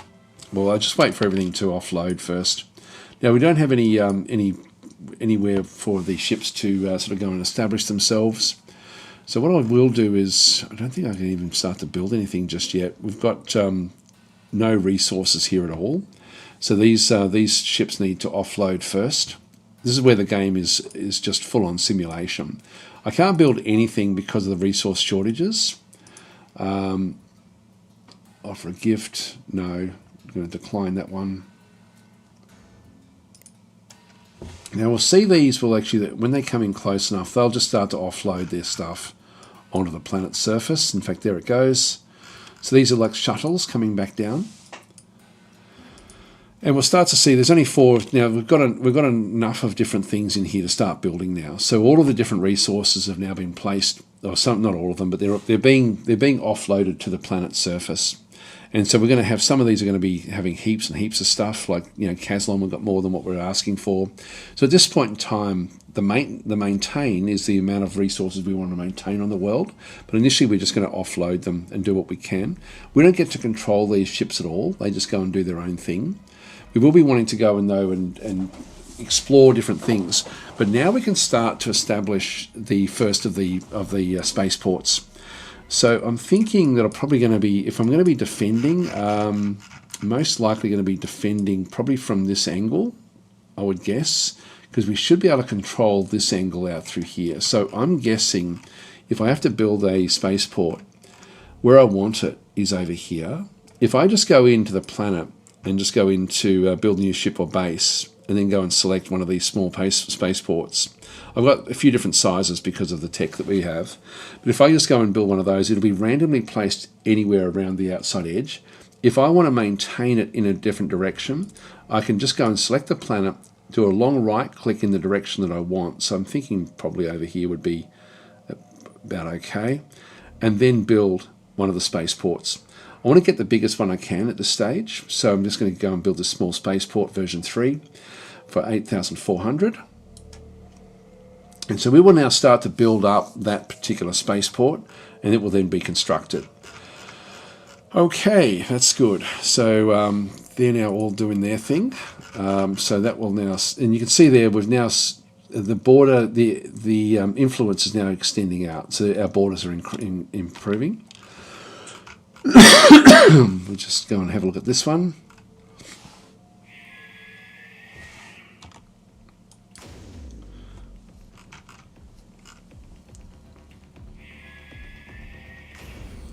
Small craft in amongst there as well.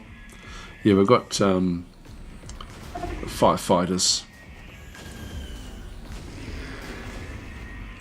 So the small crafters will sort of make their way through. Just keep on destroying all of these. Now the pirates will start to show up fairly soon. Let's go and see where the other guys are. So this one is now still just travelling out. What about number 4? Still travelling us across as well. So these are going out to those pings. They're still a long way away. Having a look at these guys again. Some more Gravelixes coming. These small craft are sort of zipping around, doing all their stuff.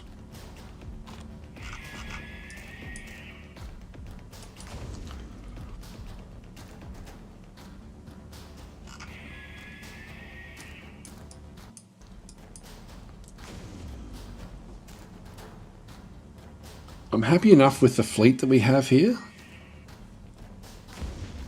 In terms of the sort of size and scale for when the pirates do come.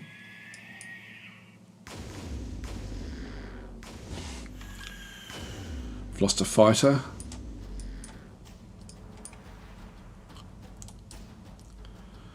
Come back and grab this one.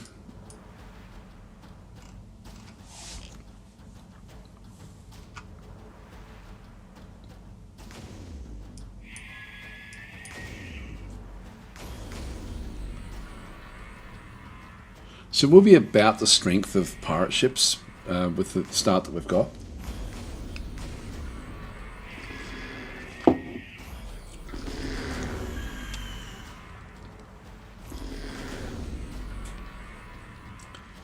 think that's all around here. All right, so that's that one under control. We need to protect this system, so I'm just going to go back with the first fleet and just tell them to go back home again. And we need to establish, there's a lot of stuff we need to get sort of sorted here. So we'll just move back to here. There'll be some fuel that will have been offloaded. This one's only 11% construction, so it's sort of coming back through. The if we have a look and see what they're building, so they're building a small spaceport. Building some freighters as well. They're building another mining ship. This is just automatically going to happen.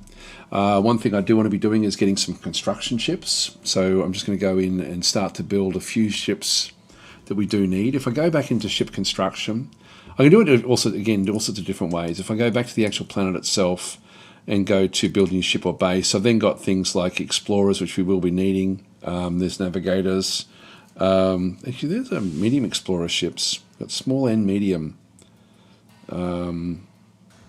Got the construction ships back through there again, small and medium, and then I've got the actual the combat ships back in through here as well.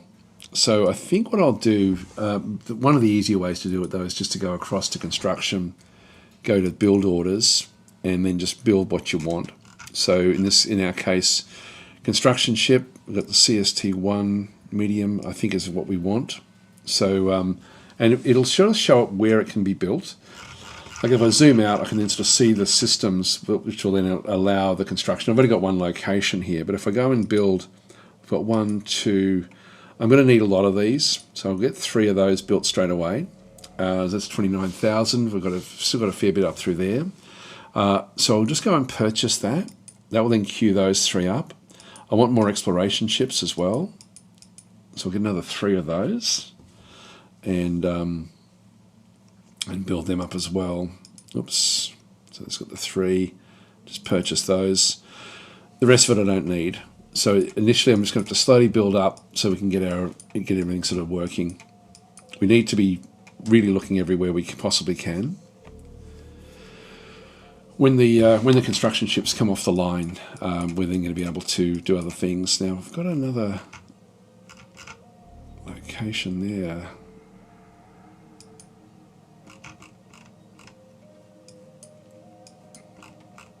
Not seeing any other threats there.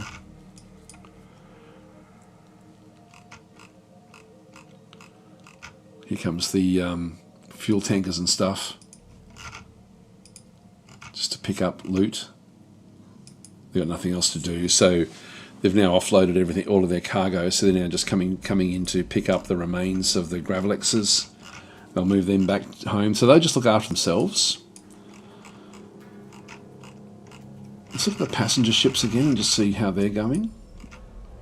Here comes the now they're offloading the troops at Voros too. That's actually probably a good idea. Oh, here we go. Accept contract. These are the different contracts we now actually have. Destroy pirate base. An independent colony, Analia, has asked that we destroy the bounty hunters in the Chaparrea system, a base of the Chaparrea raiders. It's concerned of these nearby pirates and wants to wipe them out before they can do any more damage. That's an interesting one. Now, where's the Chaparrea system?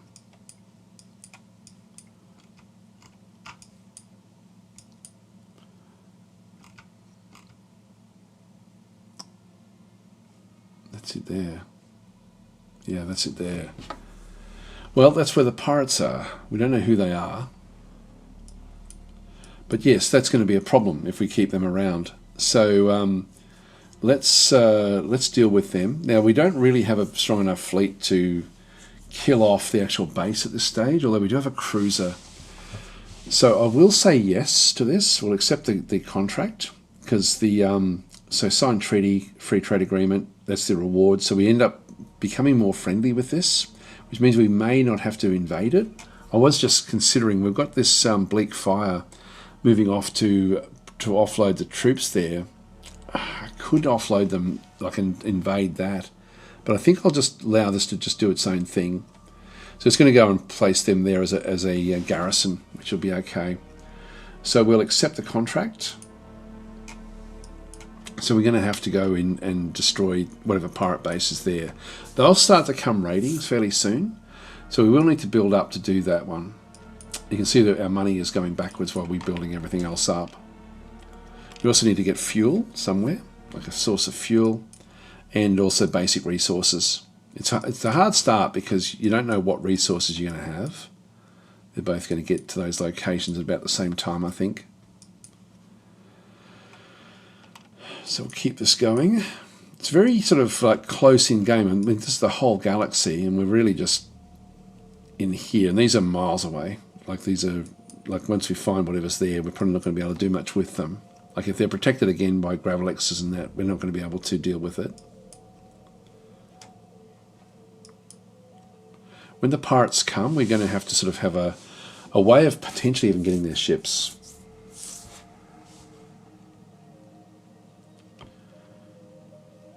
Here we go. Coming in close now. These are going to run out of fuel fairly quickly.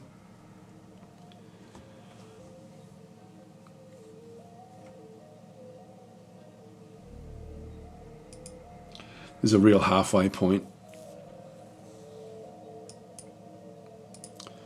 By the way, when I click on it, this is the fuel range that the ship has got. This is the jump range, so it's to jump into different locations to be able to then go and pick things up.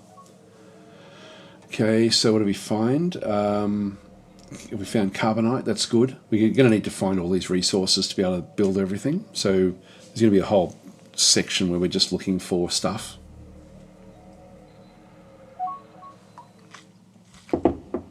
A new spy. Can't do anything with him just yet. Here we go. Now we've found another navigational coordinate. Upon acquiring computer core, we've made a curious discovery. So we've got more navigational directions. So we'll just go and dismiss. This is actually back where we just killed off those Gravelexes. So if we just go and have a look and see, yeah, it's now gone even further afield. So we're sort of now finding these pings. We'll eventually probably be dragged all the way out to here somewhere to find the super planet that we're looking for, which is just going to be too far away, I think. I mean, we may be lucky, it may be one of these locations, which would be great. Anyway, let's see what we find in here.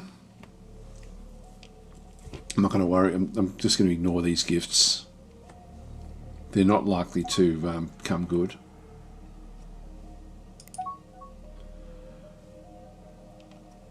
Hyper jump inhibiting. It's all good stuff.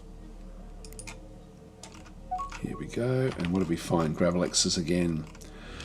So we've found ourselves a small spaceport there. Now, the small spaceport, what does it have? Railguns, lance missiles, interceptor missiles. So it's not very well. It's not very well done. It does have a medium starfighter base. If we take it on, it means that we're going to have a location out here. It's a rocky metallic moon.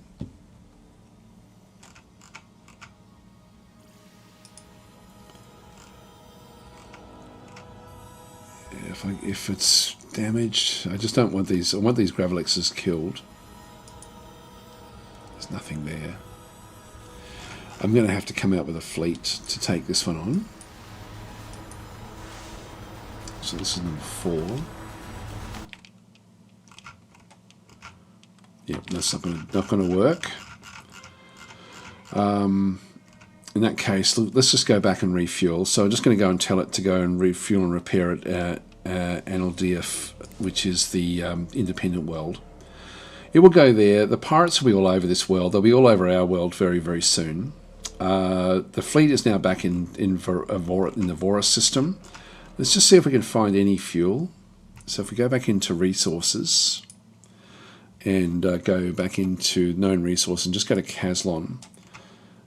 There's only 3 locations, including Vorus. So we do actually have a location in this system. This one here, this gas giant. Very, very low, just trace resources. We're still trying to build things up at this world. This thing's only 30% construction at this stage. We've got a big, long list of stuff. These construction ships we do need to get those sorts of things established as well. We've now offloaded the troops on this system as well, so they're now just garrisoning the home world.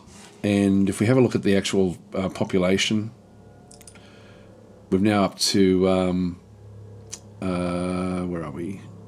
Our population is still only the 500. So we've still got these other ships that still need to come back in.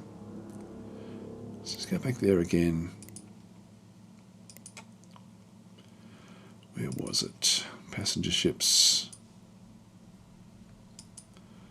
No, yeah, this is weird. Actually, I thought we had. Maybe I didn't have as many people on these passenger ships as I thought I had. In that case, look, I'll just leave them where they are. So we've only got a small number. I thought we were actually going to have like billions, but we're actually only got millions. So it's going to take a long time for us to pick things up. And we may have to micromanage some of these. We are finding stuff though. So we'll just let things sort of develop. But we do need to get this built, this base built as fast as we can.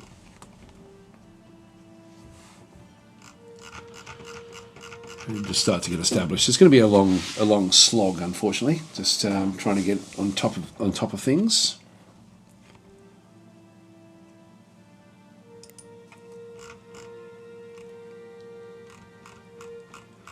I moved away. Yeah, they're escaping. I need to make sure that this one gets away properly. Oh, it's already going off to refuel. That's okay. It'll go off and refuel. This one's now coming into this system.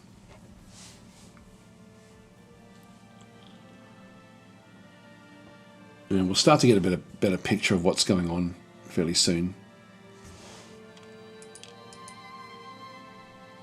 It's got no mission. Hang on.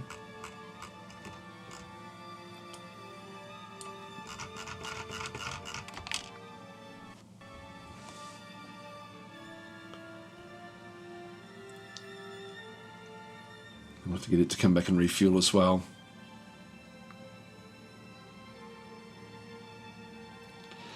Yeah, my man saying I forgot to mention the AI will sometimes build so many freighters it will dry out your resource stockpiles. Yes, it's something we have to be a bit careful of. I think it should be mining ships that it's building initially. It's got mining ship there, mining ship. I'm happy with that. I'm happy with what they're doing. And we've got all the ones we actually had queued up. A new scientist, that's good. Initially, we can't do anything until we get the construction ships. So these construction ships are under construction, but nothing's happening with those just yet. is at 41%. Until we actually get this spaceport built, the spaceport will then start to construct things as well. So exactly saying, hi Daz, one of the things I wish we could do is assign a tanker with the exploration ships. Yeah, that'd be pretty cool actually. I wonder if you could do that. Oh, here we go. We've actually now found the Actarian Neurocore Ascendancy has been accounted. This is actually a major faction. So we'll just go and see if we can find out where we found them. Where do we find them? I'll just go and click on show me. This potentially could be friendly. Once all this stuff sort of rusts away, we should end up being on a good footing with them. But they're going to be well and truly ahead of us in everything for a long period of time. Yeah, naturally quite hostile towards us, but you know they're on the good side of the galaxy.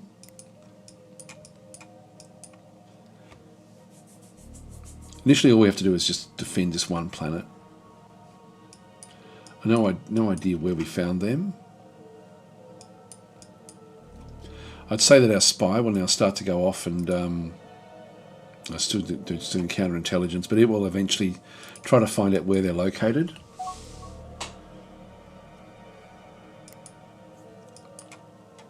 I like now that they've got them, the actual, you can see what the actual faction is. It's just little things that actually do help in the game. Yep, so JS is saying there's a new beta version. Yes, there is. Just got to opt into it.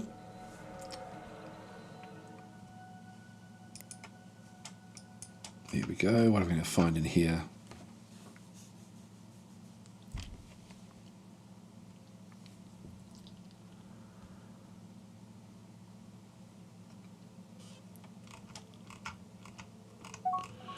Another big group of Gravelexes by the looks of things. Yeah, so this is another one of these locations where until we can get close enough, we're not going to be able to do much with that one. So we might try to establish, once we get going, I will just go and tell this one to go back and refuel and repair back at home and then sort of go off from there. I'm going to set these things to automatic now, I think. We've still got a bit of fuel, but I do want to get them refueled up. Both of those. And then we'll start to sort of pick our way through. Finding more and more resources. There's something there. So this location, if we have a quick look at it, does actually have the lofty tower of Murden. It's not been investigated. We're not going to get close enough unless we destroy those Gravelexes. So we'll need to get a second fleet, or at least improve this fleet. Maybe a second fleet would be the ideal, but we need to build up before we can do that.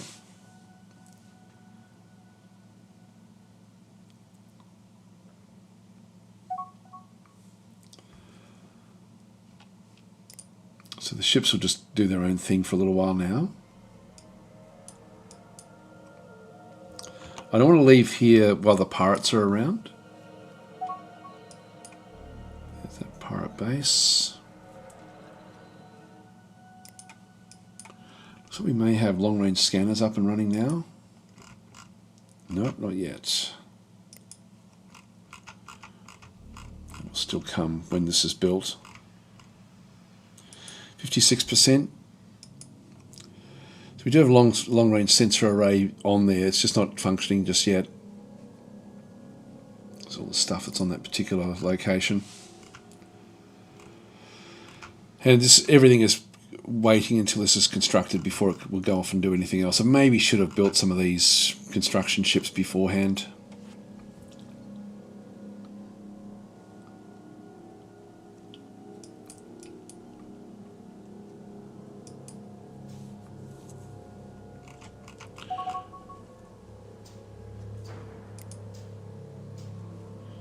Finding more and more things. Let's have a look and see what we've got. We've got fleet frigates, destroyer, heavy cruiser. Heavy cruiser is massive. Let's have a look and see what we've got in here. So we've got the admirals on board there. So with this particular one, we've got the Jerex hyperdrive, which is okay, not great, but it'll do. The organic hull, Now I can't change this one so much. I can change the frigates and the destroyers. Yep, so that's a native tech that we actually have. 3 Acceleros engines is not too bad. Fusion beam, medium. The fusion beams will be important for us. Sentinel multi-beam defense. I don't love them, but actually no, Sentinels are fine. So I've got 2 of those on board. Actually, what have we got in here? This is actually the weaponry that we actually have. So if we have a look and see what the weaknesses are of this ship. So we've got a fusion beam there, which is going to go off on the port side. So we've got a port side medium fusion beam. We've got at the front there, we've got a 270, but only from the front, point defense, so sentinel beam through there. Then we've got another 270 there as well. So we've got 2 that only fire front ways. They don't fire backwards, so that's actually a little bit of a, it's strong for anything coming to the front of the ship, but nothing, if there's small craft trailing this one, this has got no defences. Does have a small iron cannon back there, long-range tractor beam. Is not really all that useful, but we do actually have it there. And then we've got a large fusion beam, which is probably this one here, I would guess. Yeah, that is. So that's got a 180-degree field of fire there. So we do have a large one, which is going to do a lot of damage. Yeah, that one does big damage. And then we've got the medium fusion beam again on the other side. So we've got fusion beams. If we face the front, we can fire the 2 medium fusion beams and the large fusion beam. So this and anything that's like any missiles that are coming from the front, we're going to be able to defend. The trouble we have is we don't actually have anything really behind the ship, but that's still a big, powerful ship. Got 4 shields, 4 heavy armors, and a medium starfighter bay as well. So we've got the 6 fighter capacity on the actual ship itself, which is good. So overall, a pretty strong ship. So that one's actually good enough. Then we go back to the, this is the destroyer. So the destroyer, much smaller ship. In this case, the Gerex hyperdrive again. 2 armor, 2 shielding, so only half the shielding and armor of the big cruiser. We do actually have 2 large fusion beams, again on either side, 180 degrees. So facing the front, very, very good. 2 Acceleros engines backing through this other side, but the 2 large fusion beams, we have a small as well at the back, which is a bit wasted. That's really only going to fire at things behind. And then we've got the point defense, which are also port and starboard as well. This one actually does have, with those 2 beams, it does actually have protection all the way around the ship. So this is a heavy hitting ship with those 2 big fusion beams at the front. I quite like that actually, so the AI has designed that one. So that one actually looks good to me. One thing we should look at is the speed. So it's going to get a sprint speed of 57. It's a slow ship. This one's got a speed of 52, so it's even slower, even though it's got 1 extra engine. It's just the mass is just much bigger. So these are not fast ships, but they're heavy hitting. And let's go back to the frigates now. The fleet frigates have got just 1 medium fusion beam on the starboard side. So and then a multi-beam there, which is 360, is it? I can't see it. Yeah, 360. So it does have protection all the way around. It's got more shielding than the destroyer, but a lot less. This is not really all that great. But it's much faster than the other ships, so it will end up attracting a bit of attention at the start before the big ships get attacked. This looks like there's heaps of space left over. No, there's only two space left over. Okay, not much. So anyway, that's not great, this ship. So I won't bother building those in the future unless I redesign them. They don't really have a good purpose for us.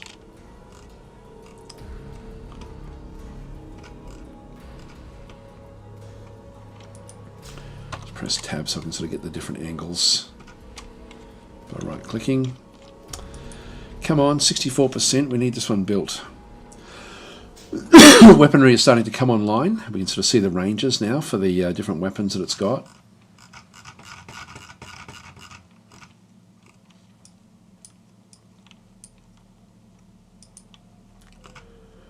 They're zipping off to get their fuel back again.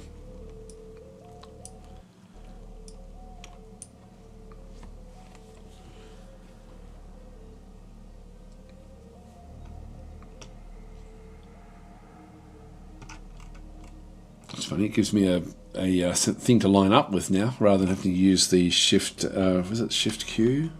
Yeah, shift Q and shift E. There we go. So I can just line up visually, which would be nice actually.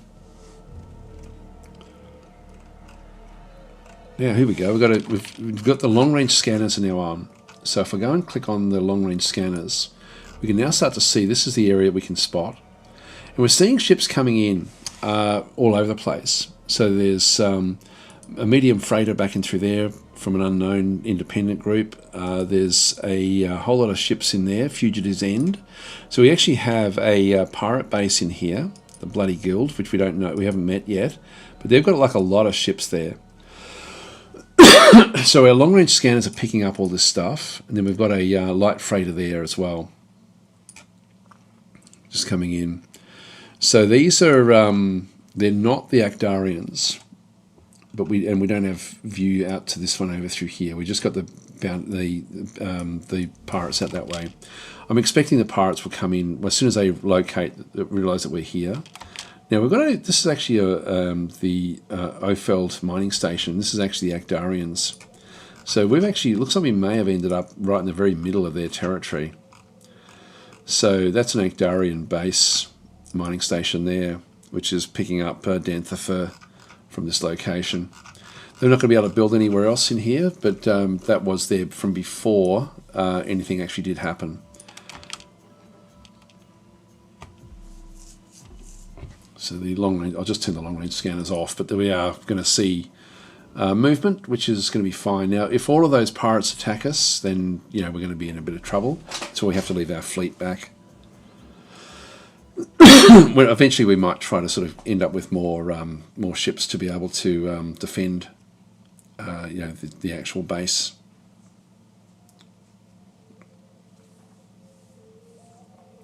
I'm going to go and grab that cruiser as soon as I possibly can as well.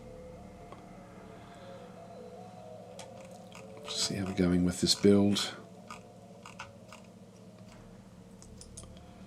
68%, it's just taking time.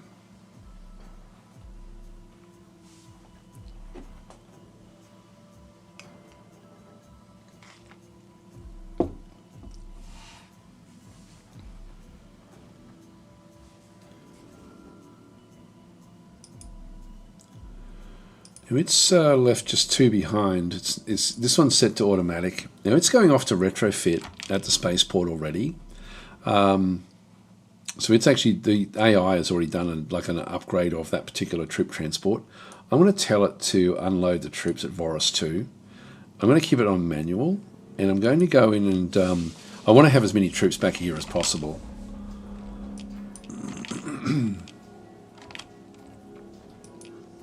Yep, so that's fine, and we'll just go and tell it to retrofit.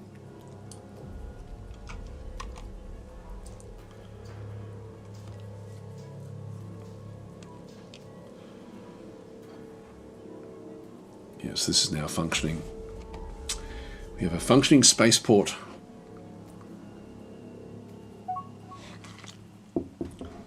Oh, here we go. We've got another colony. Accept a contract, destroy the pirate ship. So destroy the pirate ship, Desperate Vigor. Yep, so we'll go and do that one as well. If we fail, we end up with a... So we have to now hunt... I love this. I love that they're adding this sort of stuff to the game. It gives us little missions to do during the game itself. So I'm going to go and accept this one, destroy wherever that pirate ship happens to be. Now, I don't know if we know where that pirate ship is. We may be able to hunt it down with this. I should have actually... what do we know about it? I'm not seeing it anywhere. What's it called again? The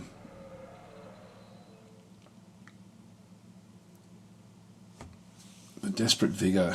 Now we did get to see the ships that were here. I've got unknown ships there. Actually, we're not seeing them anymore. Oh, there they are. Desperate Vigor is not there.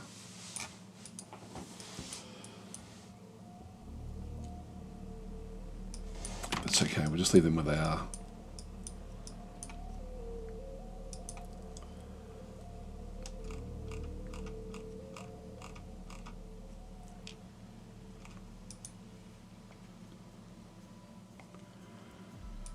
These are all going to be at 0 until we get this spaceport built. There's a lot of things being queued up for construction here. 75%, we're getting there. This thing's being retrofitted. I know it's got no mission now.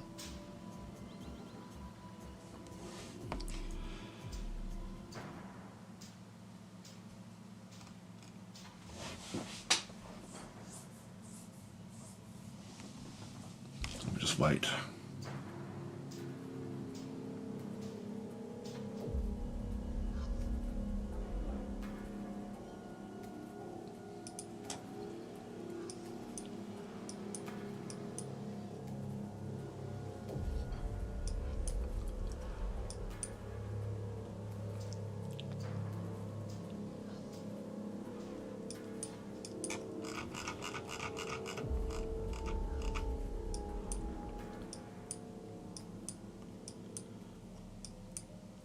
We'll eventually find more things as well, but initially this is going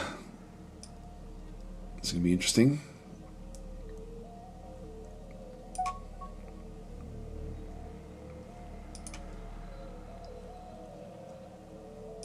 Decline that for now.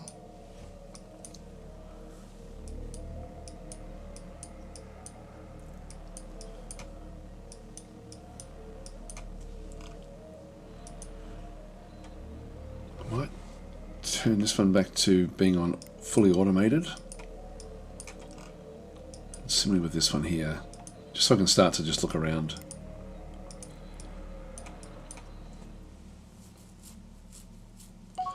I do want that ship. Okay, we've now finished the spaceport. So this is now up and running, which means that we're going to start to sort of see other things. These construction ships have now been moved into the spaceport for construction.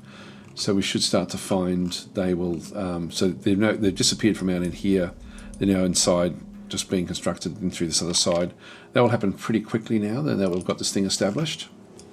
We've still got some things being built on the actual surface, but most of the things we've queued up are now inside the spaceport. And similarly, the different freighters and things, which will be fine. The mining ships are very, very important to us.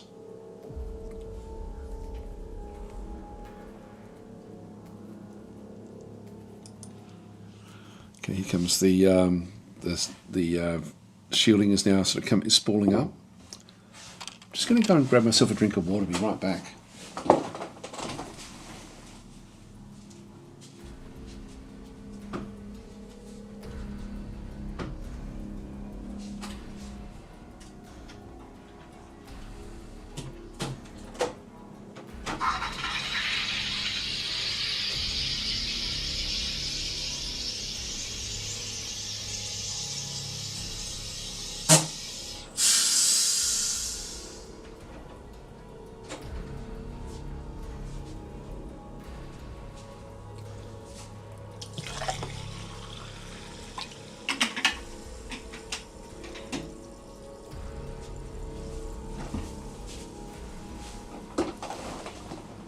Okay, right, so let things develop.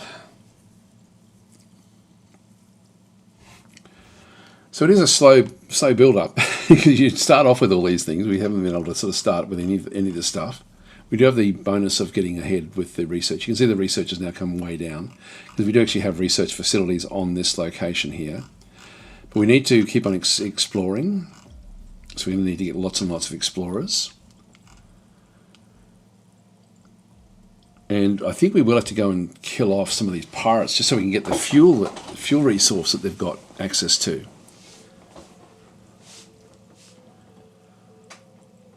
I'm tempted to move the first fleet off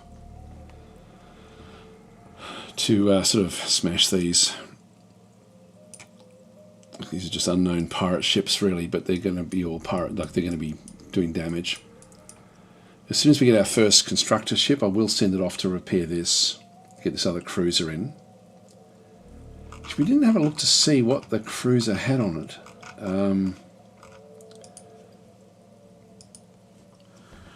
Heavy railguns,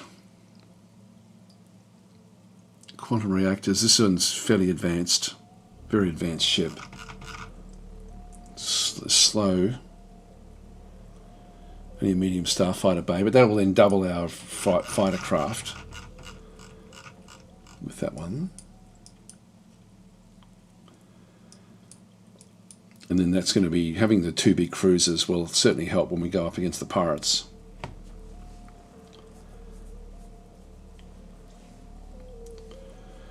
We have to hunt this other ship down as well. Oh, there we go. We are seeing it now. So it is actually back there. So, not that we can see it there just yet. Desperate Vigor. What do we know about it? It's just only a frigate. We can handle that.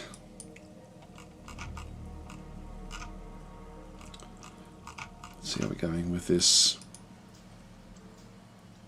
51%, getting there.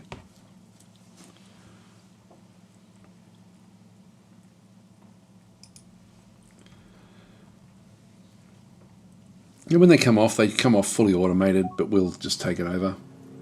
Oh, here we go. A faction within our empire, the Vorus Nexus, asks that we build a new research station at Chesir 3. Okay, this is cool. So we'll accept the contract. Again, these are all very, very useful things. Vorus 3. So we have found, that means if I just pause that and just quickly go across into research. So if we go to new research locations, there's 2% all research, which is actually good. That's actually very, very good. So Chesir 3 is way over there. Now there's another, this is the Actarians, I think. Yeah, so they've got that location there. So they control this. So Actarian territory is out this way. Don't know if we can build that one. That's going to be sort of probably where their stuff actually is. It's interesting, they've got a mining base way out over here.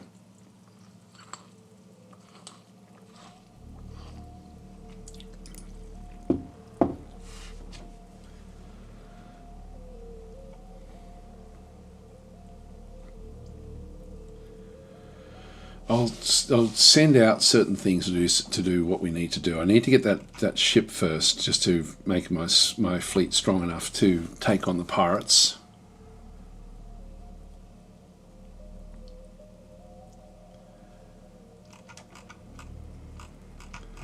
Just come back in.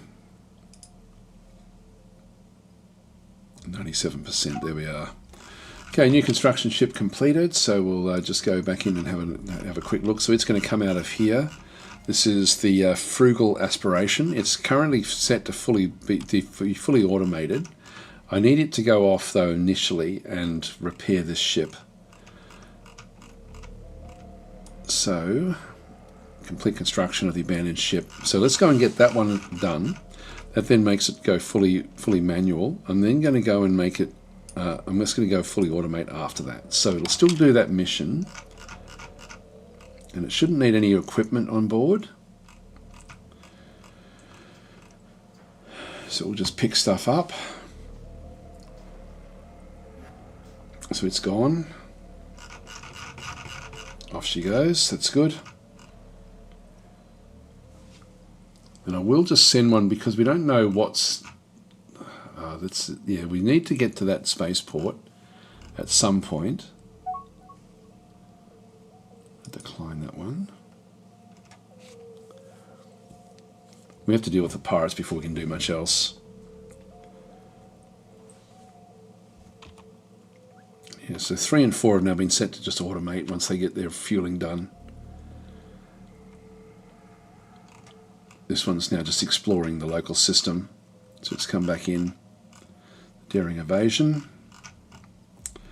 I could send it out this way just to see what we find. I might do that. Just move out that way and have a look.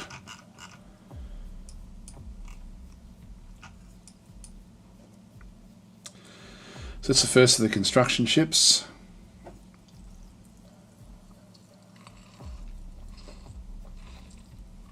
need to get a source of fuel, so we'll need to go and get the fuel source in the Voros system.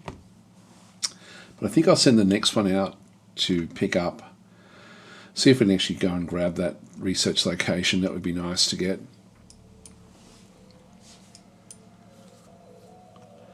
I'm going to have to leave this system unprotected.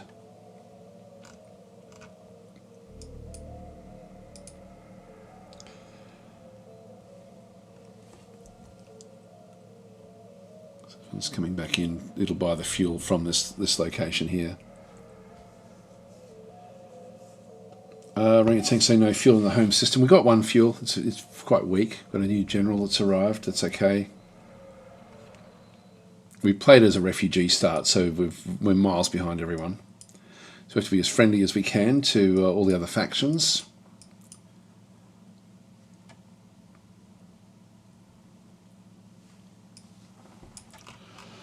Next constructor will be coming very, very soon. 51%.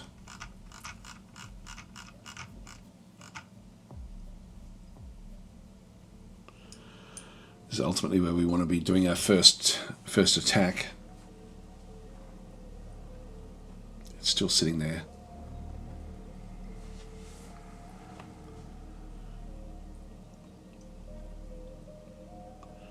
I'm going to have to go after this fairly soon.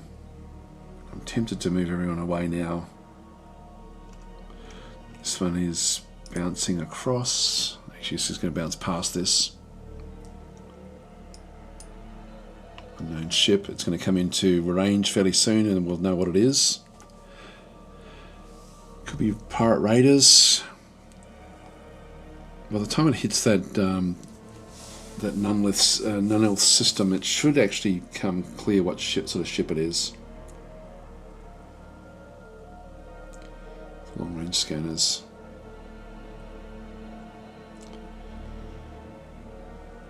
No, I don't know what it is.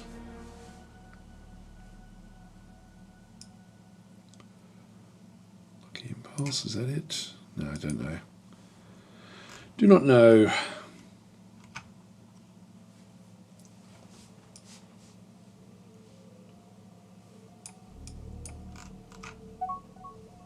New construction ship. Now I'm just going to go and grab that ship and tell it that its job is to go out to this location and build here.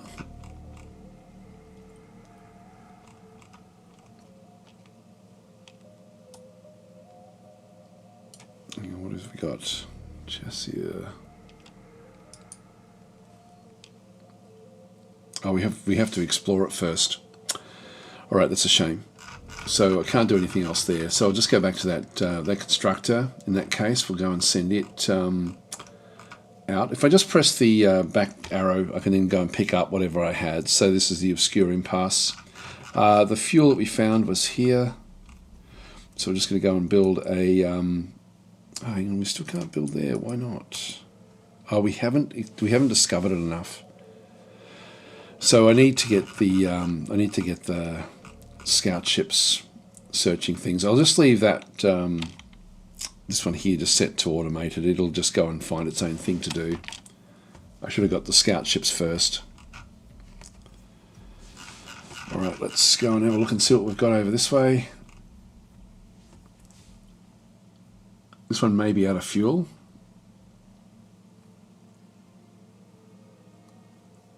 We'll add this one into the actual fleet that we've got. Bolland's saying, yeah, 10% at fuel at home, that's pretty bad. Well, the only fuel we've got are with the pirate ships are, so we'll have to go and get those. So I'll have to get rid of the pirate threat first.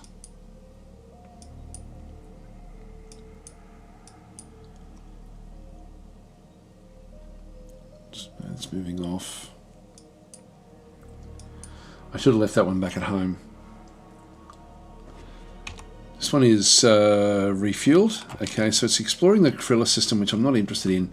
I need it to go back in here and do a survey of Voros 4, and then just do fully automate. So we'll then just start to look for resources that are important. We'll come back in here. So it will then come back in and fix this ship up. There's nothing on board here, like it doesn't need anything to do this repair.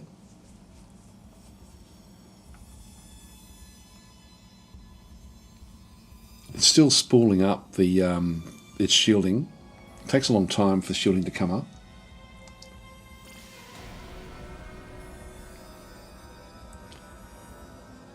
Yeah, we're going to take some cool refugee start. Yes, it is. Hard start. We've made a start at least. Propose a gift. No, I can turn these off if they become annoying. It does sort of tell me what I can do through here. So I'm going to go and do that one to manual, just so it doesn't keep on asking me.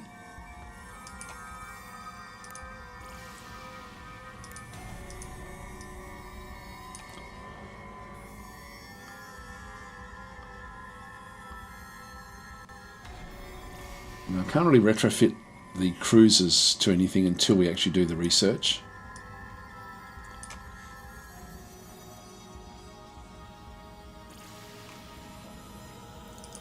We'll get an idea of how long this will take once we get started with it. These cruisers can take a bit of time. But sometimes it says only 90%, so maybe it'll be okay.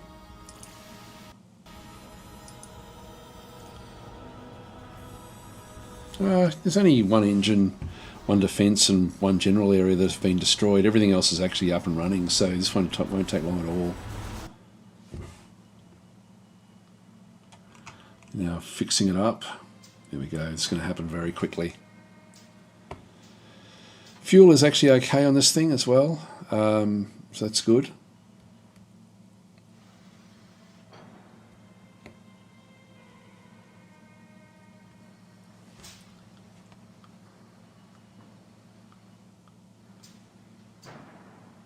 We may have to invade this planet.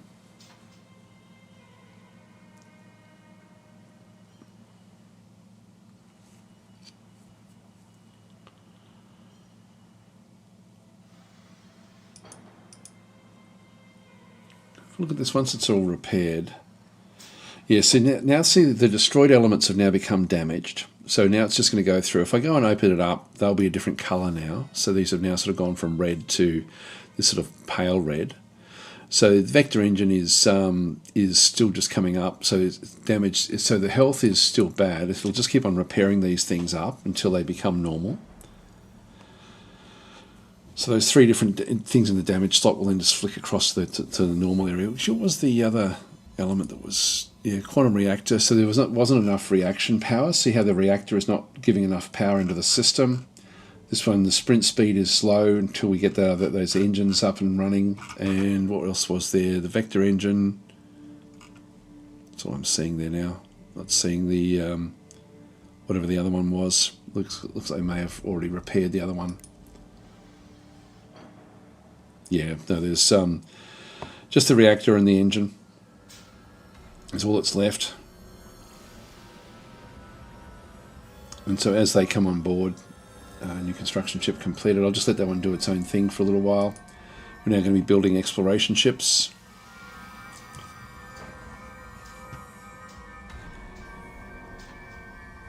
Yep, so got those both. There we go. The engine is now back up and running, and then and then we'll be able to take hold of this one in just a second. Just when the reactor is repaired. I love how detailed this game is. It's just so detailed. This one's still set to fully automated. It'll just go off and do its own thing fairly soon. There we go. Now we can investigate straight away, which essentially gives us the ship. Investigated abandoned cruiser, deadly renegade at posterior 4. It appears to be in good working order.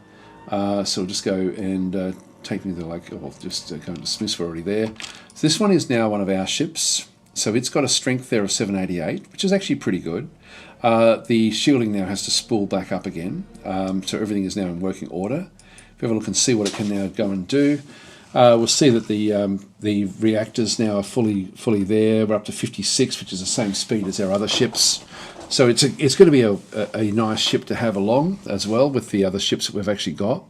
In terms of its firepower, it's got like a lot of weaponry, which is nice.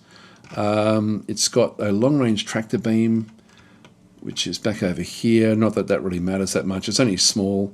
Heavy rail guns. This is going to be something that'll smash through other ships, and so the rail guns themselves do a lot of damage. But they also then have, you'll see that down towards the end of it, it's got a shield bypasser of plus 40%, but then an armor bypass of minus 20%. What that means is when it actually hits any ship, 40% of the pellet is going to do damage onto the ship itself. The first thing it's going to hit is the armor, but it's weak against armor. So 20% of the damage that will do will then come off when it actually does hit armor. Once the armor has been reduced down to 0, it will then actually just do damage into the ship itself, even if their shielding is up. So these are useful to have. They can sort of rip through ships pretty well. We've got 4 of these. So we've got a big one at the top. I've only got 1 sentinel, which is only looking from the front. Yeah, that's it's on the starboard side. So we've got heavy railguns there, big one facing the front, big one facing 270 degrees. So we've got a lot of firepower again, just from the front. The Sentinel multi-beam, which is the point defense, is really only it can't fire behind. So again, it does need to have other ships with it. It's got countermeasures, target tracking, and it's got a medium starfighter base, so they'll need to be built up as well. So this is a nice little addition to our fleet. So I can go and set up how I want the ships to actually then go in and fight when they do actually go and go into actual combat. So let's go and do that one now. Let's go and add up. So we're going to add this, join the ship, the Deadly Renegade to fleet number 1. So we'll just go and add that one into the first fleet. So the first fleet now consists of this ship plus all of these other ships as well. The ship itself, now we've got the heavy cruiser there, is should be the lead ship. If I go and have a quick look at that one, it's got the, if I just go and click on it, this one here should be the fleet, the main one. So move, that's okay. If I go back and just go back again to the grouping and then go back to the other ship here, I can set it as the lead for the fleet, which it's not at this stage, which is fine. I don't need it to be. So the first fleet is now pretty much going to be ready to go. What I'm going to do is I'm going to go and start to attack the pirates now. So we'll go and see if we can actually go and find out what we're dealing with. So we've got this is our target ship that we have to get rid of. So I'm going to go and tell the ships to meet somewhere first. If I go and do I don't know if this will work, but if I go and set the first fleet to go and prepare an attack, the Desperate Vigor, it should meet somewhere else. Staging at Voris 2. So they're going to go, this is within 1 jump distance of everything. So that ship should go back there. They may leave altogether, and we'll see how we go. So Bolton's saying heavy railguns are great on the Ikaru escorts. They have 2 large slots until you meet the swarm, which will melt you with fighters. Yeah, that's it. And if we go up against the Akdarians, we're going to be fighting against fighters as well. Let's just keep it going there. Just get rid of that one. So we'll see what happens here. Like this, what they're going to be doing is the first fleet is now going to spool at Voris 2. So they're just going to get ready. These are the fighter craft. They're going to be coming back on board. They're going to go back into the Dark Knight when they're ready to go. Now it may be that this one here is going to stage first. So it's actually now, its shielding is still picking up. Let's just go and see what it's up to. Should be heading back. Yeah, so what this is, when you do a prepare an attack, this is actually exactly what we want this to do. We want them to join up. Now, what it could have done was prepared here. It could have gone to Uluru and prepared at that location, or even at posterior if it needed to. But they're all going back home, and then they're going to launch. I could save a bit of time and just go straight there. Let's go and do that. Let's go to Uluru and just go and sit on this world just for a minute. So let's just go and get the first fleet to go and move to Uluru 2. So let's go and do that, and then we'll just do our own preparation. What was happening was they were just going to get ready for the attack. Everyone was just going to get ready back here and then move off. I don't know if they would have bothered refueling, probably not.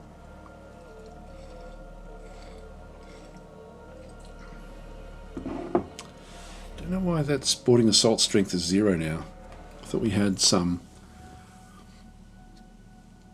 So the whole fleet will now move in, and then we'll go for the assault. We don't have long-range scanners out this far, I don't think, not effectively. New spires appear, that's good.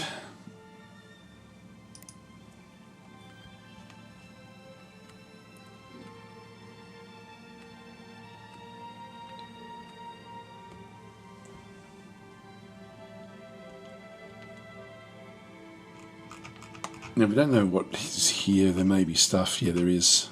What have we got? Looks like we've got a Vorta car. That could be a problem.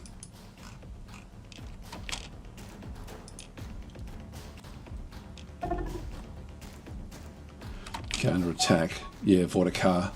So we've found ourselves that the Vorta cars are quite dangerous. They all smash through the ships. It's a big one too. I think I'll get out of there. I don't think I can deal with that. Let's go to Rudislav, the moon. Just get the first fleet and just go there, move to Rudislav. Now, what we might do is also, just while we're doing that, is to pick up. So that one will avoid that attack. This one will probably get one attack in. That we're out of there before it can do anything. So we're over here now, and this one's a little bit more high tech than anything else we've got. So it'll just move to this location and won't be able to sort of find much else. Actually, that still should be diplomacy. Set that to manual. Hang on, I've got to set it here, and then there should be gifts.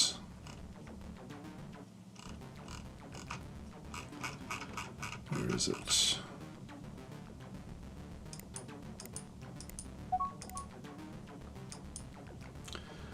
It shouldn't be asking me. Okay, we're starting to get the exploration ships, which is good. These will all move across. This is nice and strong, this fleet. And we're starting to pick up the extra fighters from this ship as well.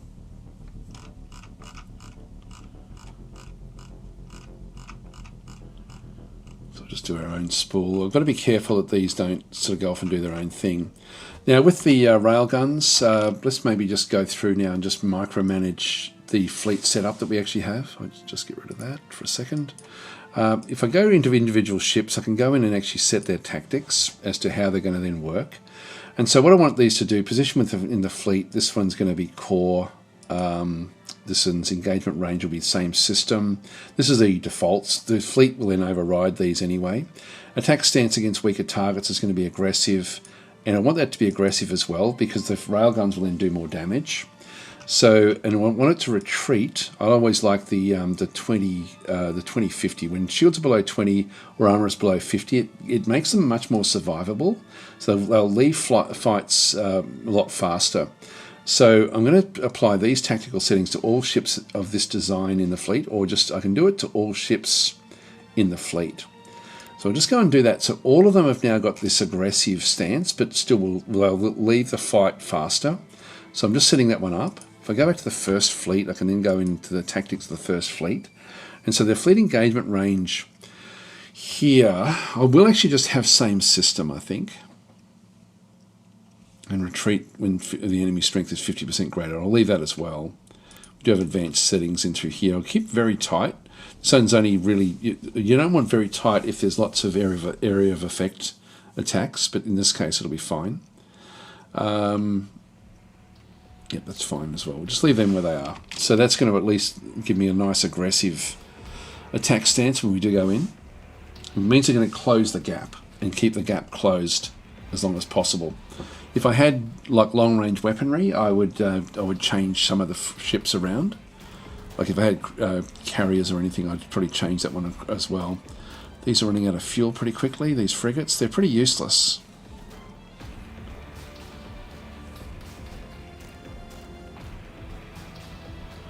We're still building up the... yeah, these are still being built.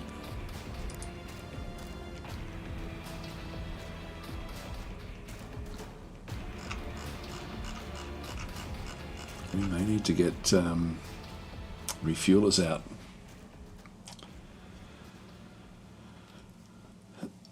We do actually have a refueling ship.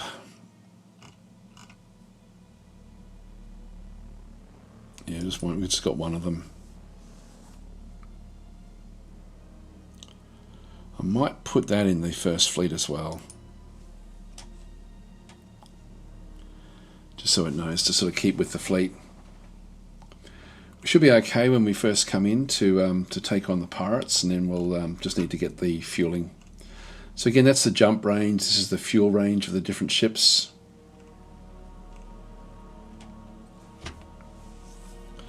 These are mining ships coming back. So because we started off in the ACAF system, we sort of got a good knowledge of what's in there. So this one is coming back in with a whole lot of Asalia, which we don't really need, but anyway, they'll just keep on doing their mining. Here we go. I'm just going to go straight in with this fleet, even though these ships are a bit lower with the fuel. So they're all struggling a little bit with fuel, but this essentially is we're doing our own staging here. All right, so ships are ready to go. Let's now send them all in. So we'll just move them straight in against this particular ship. So we want to, I'm just going to, instead of doing a prepare an attack, I'll just do an attack, which means we're all just going to move straight off and just go straight for it. And again, we checked all these speeds of the ships. They're all about the same speed. I mean, the other ones are a little bit useless. Now that's the first. This first one actually jumps a lot faster than all the others. We may end up in a situation where there's just heaps of ships in here, in which case we'll sort of we'll move away quickly if that's the case.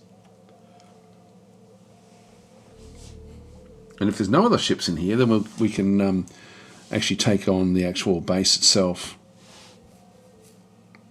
We won't know till we get there. Oh, there's heaps. All right, so this is tricky. This is the Chaya Prada Raiders. Now, these are the same faction as us. It's actually worth... we're going to miss two of the things here. This would be a good one for us to be friendly with. Very good, actually. So let's just go through what we actually have. If we just go and dismiss, we've encountered a new pirate faction. We'll just dismiss that. This is the pirate leader back in through here. Same faction as we are, which means that they're going to become friendly quickly. They're offering us a treaty, which is worth doing. The trouble we have is, if we go and have a look at this one, they're neutral with us at this stage because we're the same faction. We haven't done anything aggressive with them just yet. They have got heaps of ships in here. Like they're quite strong. I could take them on, but I'd be better off befriending this just simply because we're going to be able to get on friendly terms with them quickly. What that's going to then do is it means that we're not going to do this and we're not going to do this, which is then going to harm relations with Andalusia. So we're not going to be. They're not going to join us. In a friendly way. They probably wouldn't anyway. So we lose a bit of friendliness with the independent, but we gain a friendly group in here. It means we're not going to be able to do these missions. So so the failure penalty is just we harm relations with Andalusia, which means we probably will end up going and attacking it fairly soon and just taking it over. So I think what we'll do is we will actually embrace these guys and we'll speak with them. Offer treaties. Yep, so we'll actually we'll have treaties, offer protection. So we'll pay them 125 credits per month. We accept. So we're now going to be losing a little bit of money. So it's going to cost us 1,500 per 1,500 per year to actually just keep them on side. But eventually we won't have to pay anything. It's just going to be a bit of a, it'll just happen slowly. By befriending them, we then end up becoming we end up essentially getting a bad reputation. So we might as well go and cement that even further now and take over that world. I think it's just having them there is going to be useful. So this guy here goes so much faster than anything else that we've got. So you can see how much further out that it actually is. I think what we'll do is we'll now go and take over this world. So we'll just go back in, grab the first fleet, and just tell them to go back home again. So we'll just tell them to go back to Vorus 2. Just tell them to go and refuel here. So they can all just move back off. So we've made friends with those pirates, and we'll go and deal with these other pirates that are back over here now. And we'll also deal with this Harkonish colony. So they're going to become more and more unfriendly. We'll go back into our home world, and we will build up a group of a whole heap more of stuff in through here. Now we're still building medium freighters and things. Let's just go to the facilities we can build. So I should have had a look at some of these before we actually did too much else. Troop cloning we're going to be wanting. Special operations would be good. Planetary defense, planetary administration center. I do want to get this one established straight away. So that one's one I should start building right at the very, very start. We've got limited biome shaping facility. This one will actually then make things a little bit better quality on the planet, which I won't worry about just yet. This one here is gives me extra defense with the planetary bastion. But what I want is actually initially the troop cloning. So we'll just get those two facilities established, which will then give me more money and stability.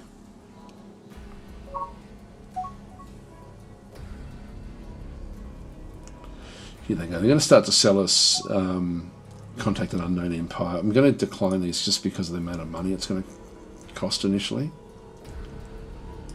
Yeah, there's the third construction ship. Now we're going to get the exploration ships. Unfortunately, I did that in the wrong order. These got no mission because there's nothing for them to go for.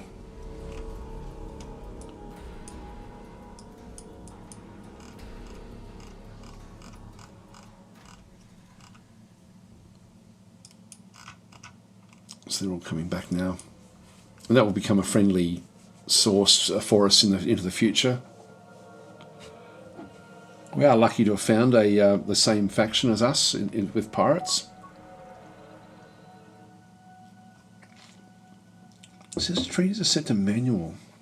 I'm going to decline that one. It must still be somehow set. Gifts. There it is. It's set to suggest. I'll do diplomacy treaties. Automate the negotiation of I'll keep that one on suggest there actually. But this one here, manual. Excuse me.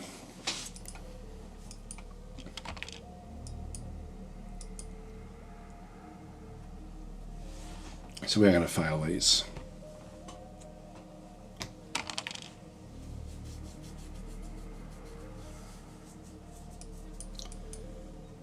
Here comes more pirate ships. Now, we don't know who the bloody guild is just yet. Looking forward to the pirates coming in, being more fleshed out. So we've got more ships now coming in. They could be raiding. Whether it's a freighter. Don't know where this one's heading off to. Unknown mission. The Phoenix. Until we find out who they are.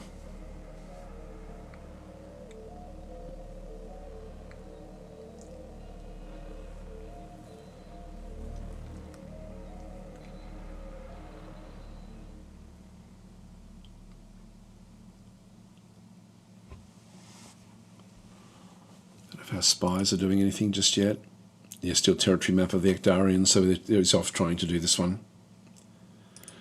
That would be nice to know where they are. So we know what we're dealing with. Hi Chris, how you going? how's your trip to Holland? Did you try Oceania out? Yeah, I did actually try it, but not for very long. I didn't. I hardly did anything. I didn't even watch any TV at all while I was gone either. Like it was so full of stuff. There was just stuff happening all the time. But I did actually give it a bit of a go, but not much fun, to be honest. The stuff I did play. What did I play? I played My Pocket Galaxy a lot. As in, from what I did play, that was a game I did play when I was there. I played Floating Simulator when I was on the plane on the way out. I didn't play anything on the way back. So I sort of I just was reading. I was reading a book. I met up with I went to a function that Hooded Horse had put on. Like I didn't know that Hooded Horse was going to be there as well. So I actually ended up meeting them. Really, it was weird. I was walking down the street and I was talking to. I didn't know I was talking to my main Hooded Horse contact, who also had just come along to see what was happening at Triumph Studios for Age of Wonders, and so he was because it's not even their game, but that they all get on really, really well. So he was there, and he was talking about TwitchCon, which was on at the same time, and I really wasn't interested in going to TwitchCon at all. And anyway, I was talking to him, and he said, "Oh yeah, this Hooded Horse have got like a special sort of meet and greet type thing," and I said, damn, because I didn't want to go. And then I thought, I really, really want to meet this contact that I've never met before. Anyway, ends up that I was talking to him, just happening to be walking down the street. And so this is actually, again, at the Triumph thing. It's just freaky coincidence. So I ended up going to the meetup, not to TwitchCon. I don't know what TwitchCon was like. But I ended up meeting like one of the publishers like from Owlcat Games who do some Warhammer things, and I've been sort of doing I've been getting a bit on the inside with a lot of the Warhammer stuff. Anyway, they it just got me fired up with the game that they've got coming out as well. I'll be looking. I wanted to look at that one, the Dark Heresy game, and so just talking with them about that game, which is all about the Inquisitors from Warhammer. And I have got, so all the way home I just was reading these novels that I've been reading a little bit about the Warhammer universe, just reading about the Inquisitors. So I just didn't stop reading, to be honest. So it took, like I finished off the Eisenhorn omnibus on the way back. Just literally finished it as we were flying into Brisbane, which was great. Here we go. I've now got different things. So we now have, we want to assign this mission. We definitely want to be doing that one. And we want to be doing this as well. So this is the large mining station. So we'll just assign these as they come up. So it was great. It was a great trip. Every single day was just chock full of stuff. So I didn't have very much time for playing games. It was quite exhausting, like just the amount of walking and stuff. But God, it was good. Had so much fun there.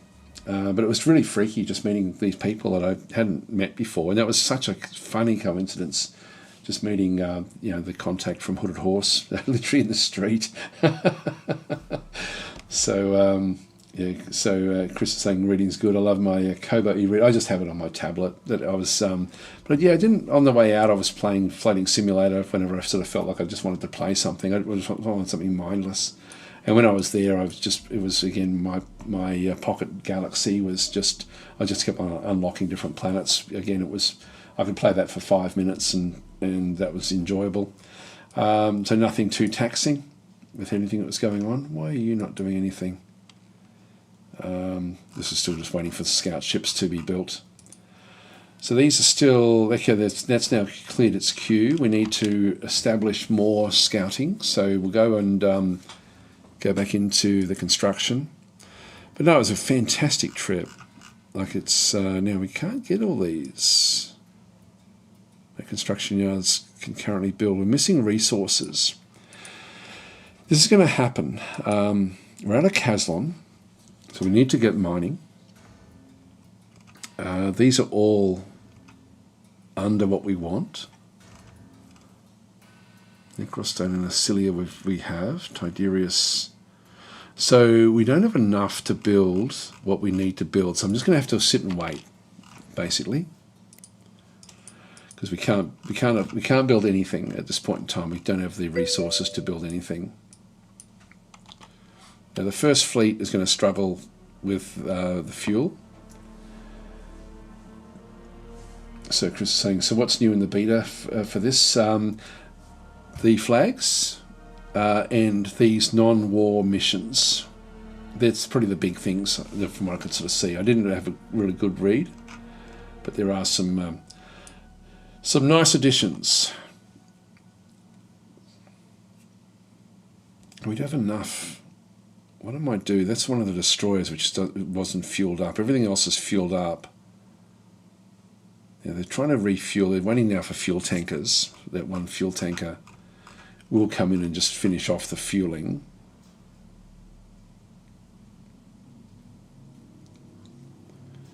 What are you off to do? Okay, this is the fuel tank. This is where we want it. All right, now we'll go off and see what we find out with those other pirates. But I had a great. Gee, it was a great time. I just thoroughly enjoyed it. It feels like I was gone a month. It was only there for a week. These are all. Yep, so this one here. The fuel is a bit low there. Coming up again with the refueler. I think we're done. Good enough.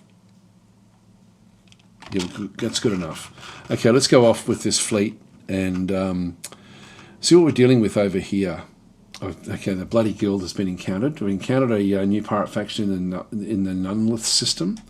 The Bloody Guild, Acdarians. So this is. I'm going to dismiss this. I'm going to decline that one because I think I want to try to wipe this one out. Now, there's a lot of pirate ships in here. We're going to have to bounce in and out to try to destroy whatever we possibly can. So we've got a lot of work to do here. So we'll just go in and take it bit by bit. So we're going to move over to here to start with. So we'll just move into a location away from them, and then we'll just try to draw them across if we can. Now they'll probably, at least we can see everything with our long-range scanners, so we'll just go and get everything sort of established here. There goes the refueling ship.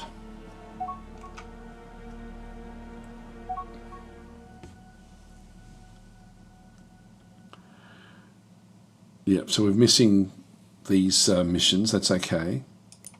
We're going to take over that world anyway.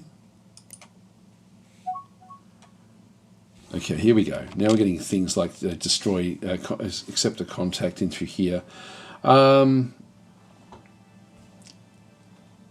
Yeah, so this is the Bloody Guild is now wanting us to take on this one here. So we'll accept this contract. This is actually where the other pirates are going to become more friendly. So we'll go straight for this ship. But what I want to do is I don't want to have my lead ship. I want it to sort of stay. It goes too fast. So I want it to sort of draw things across. Then we'll just go after that new ship.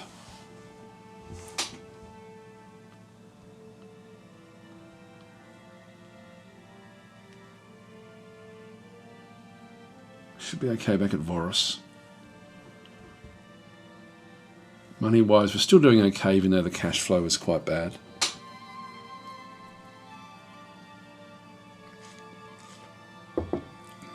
Yeah, we definitely need to get on top of the resources.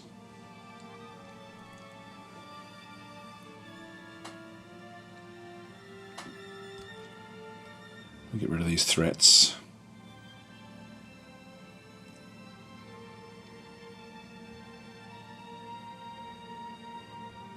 Sorry, JS had asked before, there's a new beta version. Yes, there is. So you've got to opt into it. I don't know if you've had to opt in again if you already were part of it. I've got a feeling you did have to.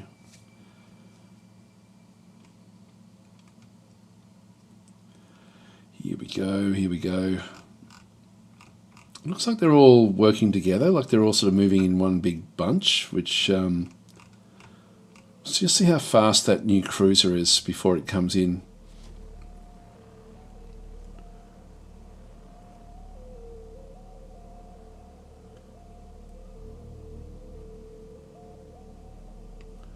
There's only a frigate there that we need to... Yeah, we now are starting to pick up the ships. Here we go. Here we go.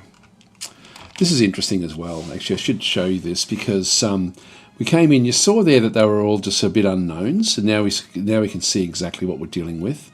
This thing is still an unknown. So this is actually the Nunlith Outcast, which is not what we're trying to... yeah, no, that is. Okay, that's the one we have to go and try to destroy. That's trying to jump away, or she's trying to jump down towards us. These other ones will come down as well. But these overall don't have a real lot of strength. So hopefully we can destroy a lot of these before they actually sort of do too much damage. So our ships are now all just congregated. They're going to come in. I'm going to halve the time, like just so we can sort of do it at half speed. That one there is still showing. It's got Unknown Empire. But that has to be part of this grouping. It's almost like we don't know much about it. Railguns. Assault pods in there. Let's have a quick look at this one here. Yeah, that's the same stuff. I don't know why it thinks it's a different faction.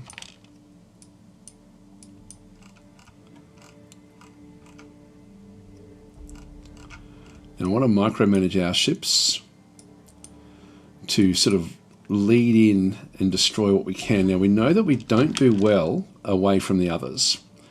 Now where's that? That's the one we need to try to destroy there. I'm not going to worry about it. What I'm going to do is I'm going to try to fight my way out of the cauldron that they have in through this other side. So we've got a frigate there, which has already got its shielding down a little bit. A frigate, and a heavy escort. I'm going to push this way, away from the others, even though I don't have good protection in behind me. So I'm just going to go and grab the first fleet. I'm going to destroy these bit by bit. So I'm just going to go and attack the Deadly Executioner. And we've got to track the beams on. Now we're completely surrounded. I've got to be careful of my shielding. I need to get out of here quickly if things start to go bad for me. See how the shielding is coming down. The shielding is coming down there as well. That one's still doing well. They're still all okay with what's going on here. This thing has now been pulled apart. It's trying to escape. Where's our good friend? There it is, right there. I'm going to switch to that one and see if we can destroy it. Get this one done in one go.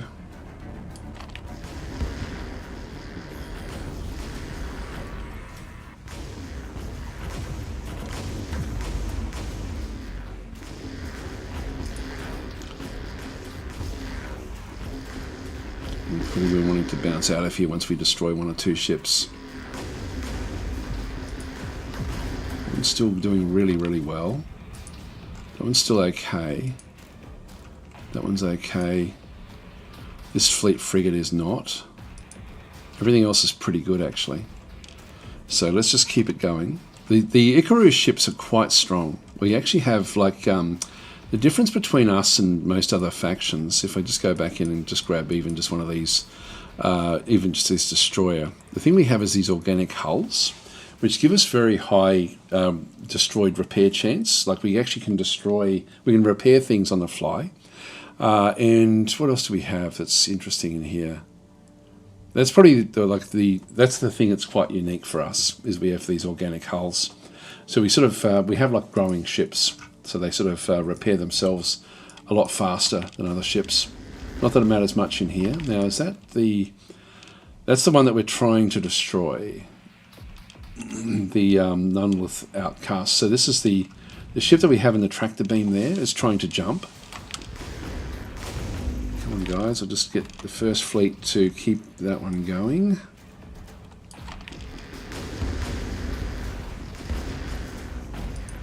Maybe on a jump. What we need to do on this ship is to stop it from being able to jump. So it's trying to jump away at the moment. We've destroyed one of its engines, one of its impulse engines. Its armor is now down. One of its generators is also out, but it's got reactor power, So its reactors are still got everything going in. It's trying to spool up the hyperdrive. So we either need to destroy the reactors, or at least disable them, or we need to get rid of the Jerax hyperdrive, this one through here. So this one here will then need to do either one of those two to either stop the power or stop the actual drive itself. They're trying to disable the ships. Come on, guys. It got away, unfortunately. Now, that's a bit of a shame. Like, I thought we would have been okay there, but we weren't. We've got other ships that are damaged.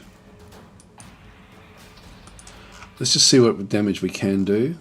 That one's now down to 50% shielding. That one's still okay. That one's a bit weak. These are probably a bit too much for us, so let's go and get out of here now, and we'll tackle this one and just see where it goes. So it's going to be out here somewhere, so we're just going to go and try to chase it down just for a few seconds. It'll leave the system, so let's just go over here ourselves and see if we can actually fight it,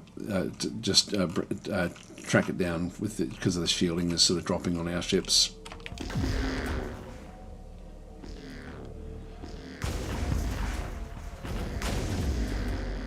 So we're out of here.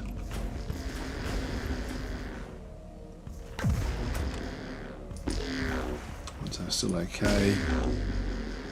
Jump away, guys, jump away.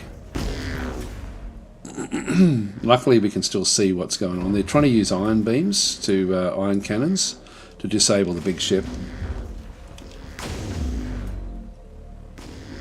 These are all moving around to get the direction for this jump. Oh wow, we've got a few of them here that are quite badly disabled. You know, I might stay in the fight here because we're certainly on top of things to a large extent. We've done a lot of damage here.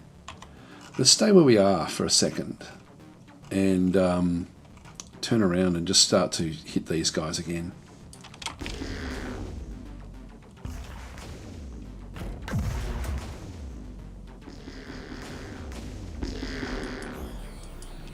Tractor beam on that one.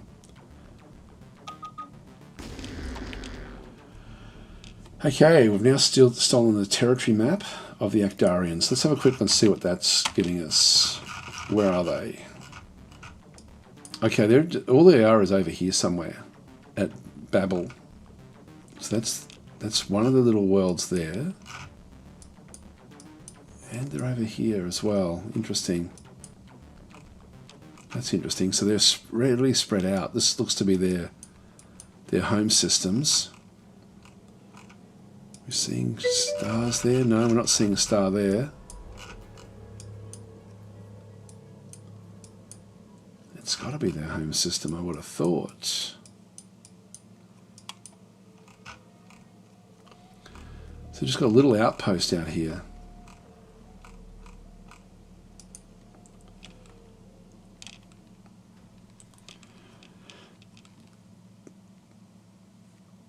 Not sure what's going on there.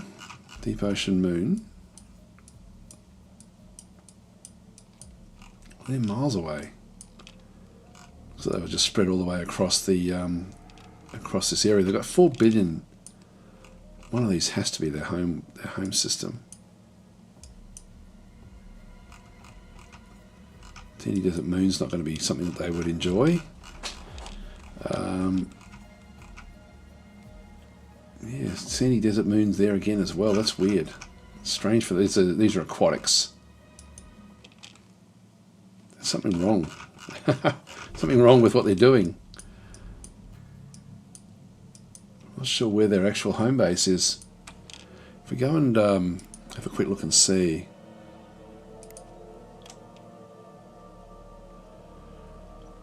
Yeah, I don't know where they are.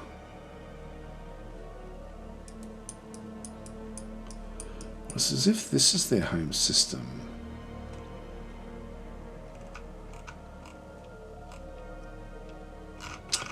It can't be their home system. I'm not sure what's going on there. Anyway, at least they're miles away from us. Alright, let's just keep things going. Looks like we've actually done a bit of damage to all of their ships, so you know, this is actually not too bad for what we're doing here.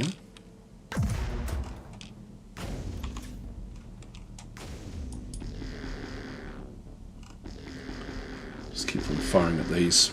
Just destroy some of these ships.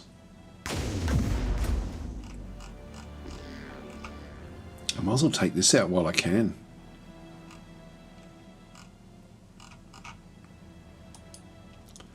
The others look like they've all spread out away from the fight. That's that ship that we have to try to destroy.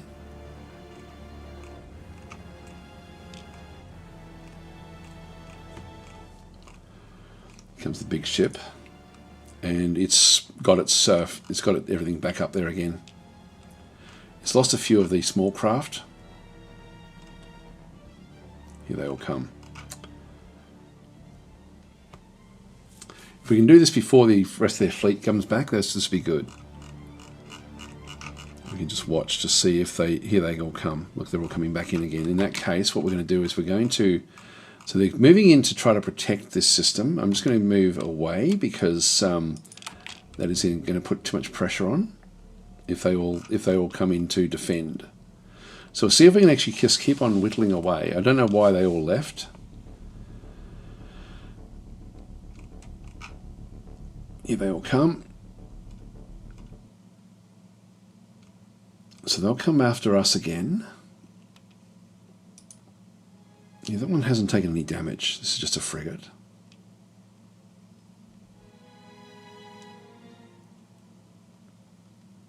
We're far enough away that we can draw them back and just get rid of ship by ship.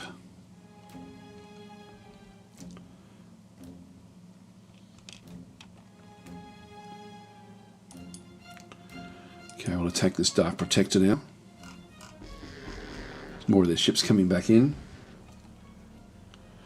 When you first hit their area, there should be a large cruiser that comes out. You were firing at small craft that came to attack us. Here we go again.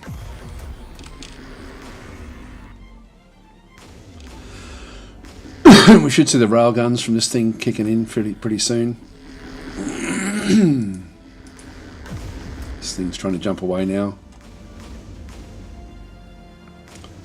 Tractor beams trying to keep it in position. Again, we just need to either get... It keeps on firing iron weapons which disable things. Yeah, hyperdrive is now offline, reactors are offline, so it can no longer escape. This is what we need to be doing. I don't have any capability in here to go and assault. I can take over ships. What a new ambassador. I want this one to go to the Actarians, but I don't know where they are. If I just go back into characters and set him to manual.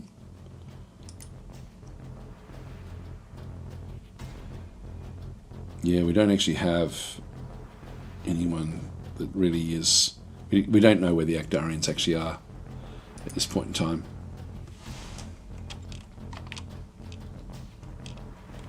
Their home base. So first, we'll now just keep on bouncing across and hitting these things. Another frigate.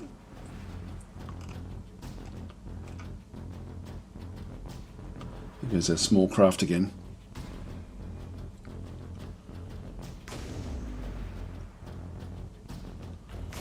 You've got the big fusion beams, the fusion beams which are part of what we have. This one here has got the railguns there, or the railguns attacking it.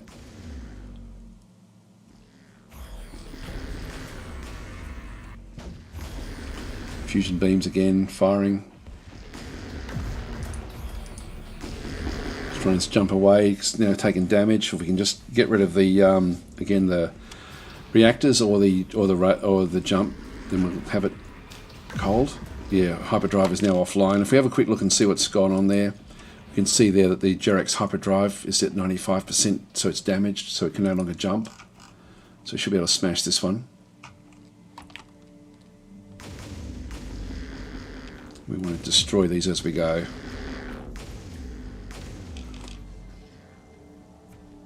Come on guys, do the damage, do the damage. A small crafter being killed off by these. Come on, finish it off. This is your new target.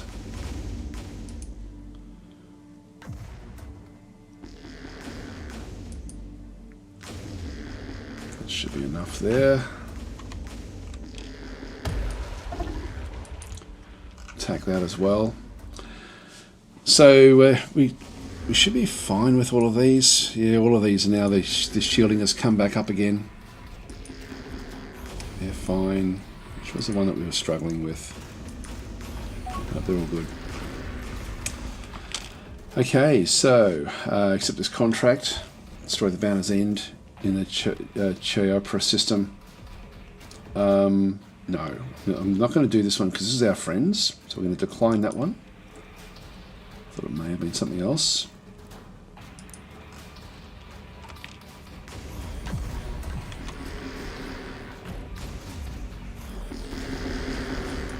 As they get closer, I'll just keep on changing targets. It's the big railguns that will end up smashing through, doing big damage.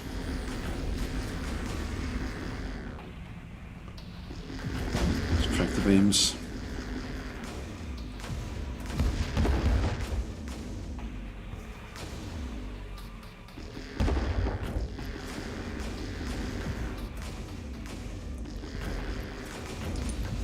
Trying to jump. They're moving faster than what we are. Come on, stop it. No, we didn't get there. So we'll now take this one on. It's right in the middle of everything. Trying to get the front facing with these big ships so that we can do as much damage as possible. The little yellow beams are the point defense beams, which don't really do much. So the tractor beams are trying to line them up. Now we're hitting them with the fusion beams, and we'll see that this thing should spin around and then start to fire at it with the railguns. There's a railgun shot. Bang, that one's gone. We'll just keep them rolling through. So we'll just keep on attacking these. So Tylenthal saying, may I ask what you do with the debris? If there's something valuable that I know is valuable, I'll pick it up with one of the ships. But in this case, as long as I end up in this location, my freighters and construction ships will just come out and pick it up anyway. But the pirates will also try to pick it up as well. So it's sort of like valuable loot. But not while there's a fight going on. It's hardly doing any damage to us, which is good. This ship is now sort of being pulled apart. Yeah, hyperdrive offline. Hit this one next. Now there's an area of effect attack which we have to be a bit careful of.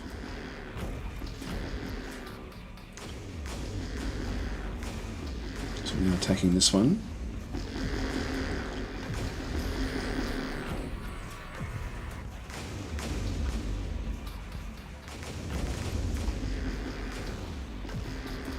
Yeah, if I see an admiral or a general or something, an escape pod, I'll take them on. One's off as well. It's got iron damage, so we have actually hit it with our iron weapons. That's an iron weapon. They're going in. So that's been fired from the None with Justice, which is, I'm not sure which one we're supposed to. None with Outcast is the one we need to try to find. Where is it? Is it back there? Looks like it's it there. Get the None with Outcast. So we do need to go back in. It's just gone in for repairs. So with these here, we've got the, what was I just going to have a look at? Yeah, so this one here is firing a beam to try to disable elements on his ship. It's going to be hard for it to do it, but it's trying to do that one. Whereas some of these have already been, this one here has got iron damage, and if we go and have a look at the at what's on board, The Jerax hyperdrive has been disabled with the iron weaponry, but nearly everything else has been destroyed anyway. So it's basically on its last legs. So it's not going to be able to do anything. Let's get the first and just go after this ship now.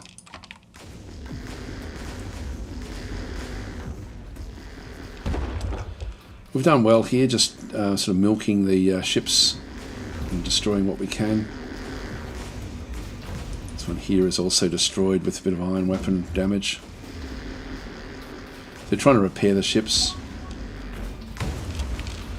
If it's to sell us some secret, I really can't afford it, so I'm just going to have to say no.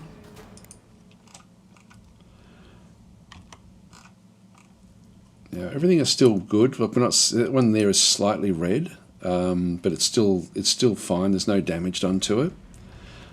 So everything on our ships is looking nice and healthy. We do come in with a good tech level. I might just kill these ships off while we're just here. This is the one that we need to destroy for the mission.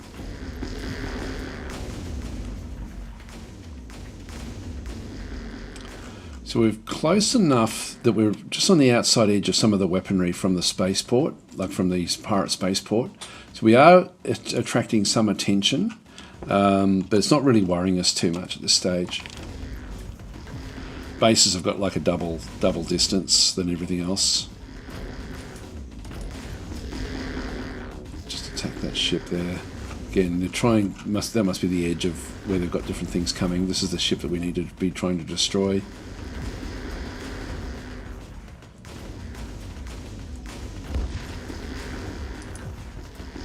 Damage done there, but it can still jump. That's our friend. Might switch across that one now.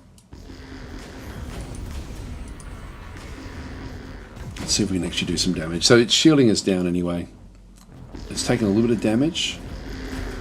Still not trying to jump yet, which is good for us, and if we can destroy it, then that's going to be helpful in terms of the relation. There we go. That's just trying to do damage to the big destroyer there. As the outcast is trying to jump. It does have some iron damage done, but nothing. That's not enough to stop it yet. Come on, guys, smash it. Got it. Okay, contract is now completed. So rewards. We've got system maps revealed, and so that was actually the other pirates. Actually helped us with that one. Just missed that. That was good. So our ships are still doing nicely here.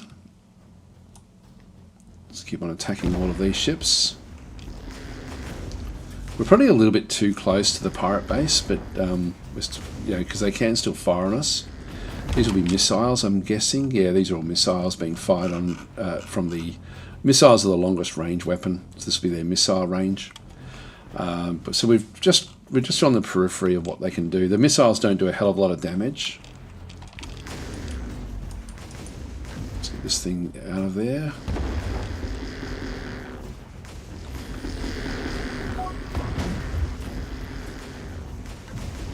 Oh, there we go. And Lear in this Krilla system, that's alright. Again, they're trying to hit these with area of effect attacks. Still coming in. Some of these ships are escaping.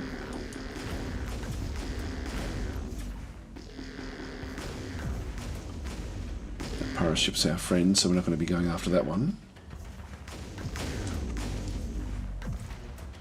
Now we've lost the mission to go and settle the other one. I'm guessing that the Akdarians control that. No, it's still actually open to us. Yeah, so we're still going out to try to build this. That's fine. Distances in this game are quite big.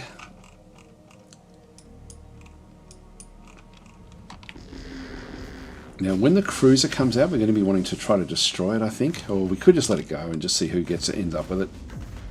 We may end up with it ourselves.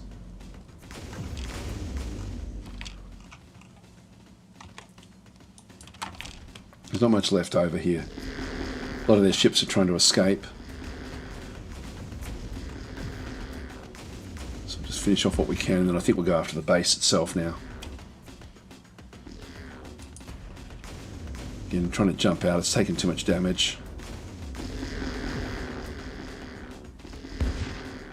Hyperdrive offline, so it's a dead duck.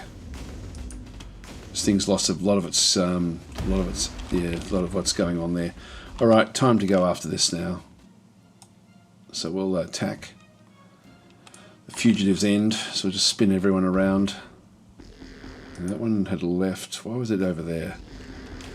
It should be coming back up. It's only a frigate again. You'll see that the range that we have is small compared. Oh, that one's actually not too bad. The heavy cruiser does actually have some long range attacks.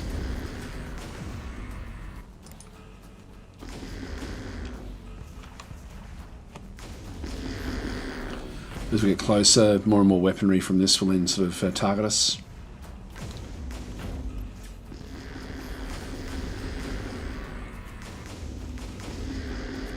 Trying to destroy the missiles as they're coming out. So that will be a missile with the point defense weapons firing at it. That destroyed it. That's good. The ship is still... its hyperdrive is offline, so we'll be able to destroy that one as well. Okay, guys, in you go. There's more ships coming in to help it. Still damaged from the previous attack. So now with our point defense we saw before is mainly from the front. Now we're going to have all these other ships coming in as well. Once we hit this thing, we're going to be wanting to get it down as fast as we possibly can. Looks like we've still got small craft. So this is actually a small craft of ours, which is zipping around all over the place. It's damaged. So we've still got one small craft. We'll go and press in through here. But 0 fighters, really, so that one doesn't really count. We'll finish these off as they come closer. Just because there's just heaps and heaps of these. Coming in for repairs.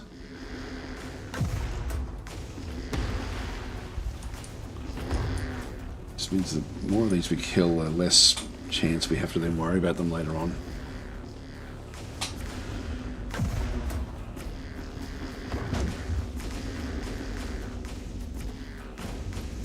I think we better go after this now.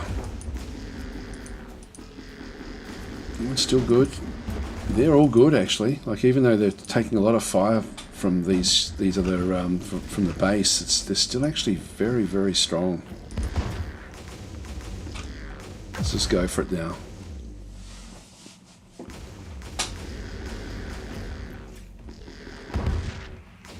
I do like these sort of missions against the, trying to get the pirates down. They don't have a very strong areas in through here. There is a pirate captain on board, the chief raider.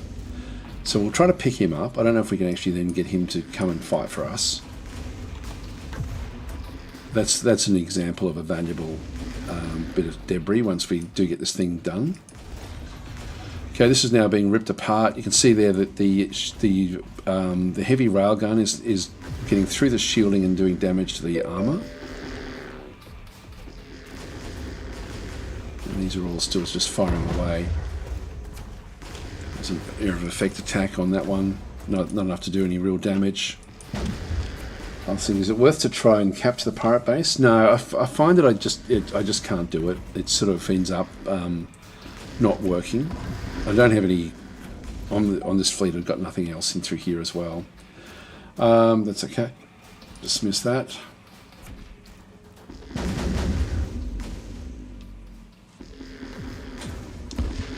This thing is nearly dead. Now, once this is destroyed, the pirates will then go and join another pirate faction, or some may even join us.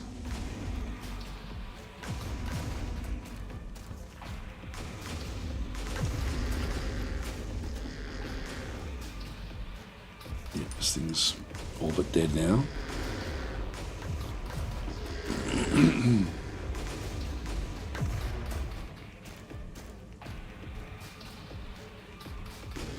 There's more of them coming in. Who were damaged earlier. Okay, except this one here, no, wrong one again. I'm going to keep on declining these, because they are our friends in the other system.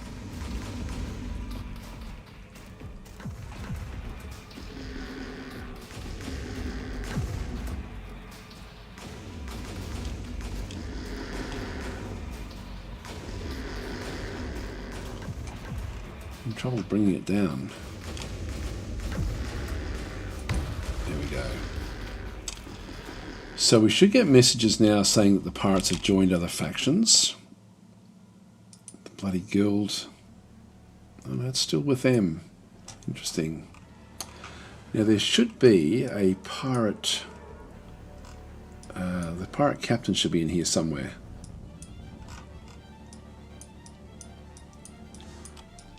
Just see if I can find it.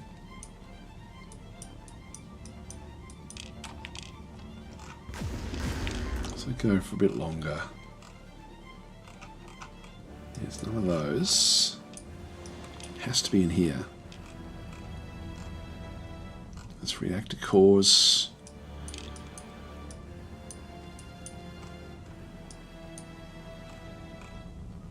There it is. Escape pod.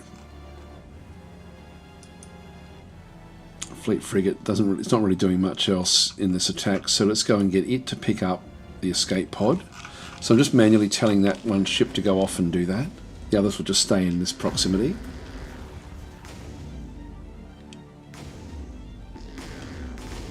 I'll just fire on targets of opportunity while this one does the pickup. That's the only really big valuable target. If there's computer cores, sometimes they're worth having a look at as well.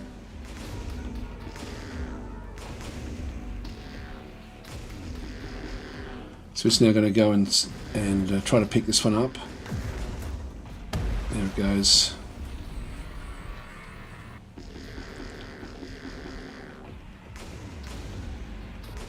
Still more ships coming in, but it does need to keep this going.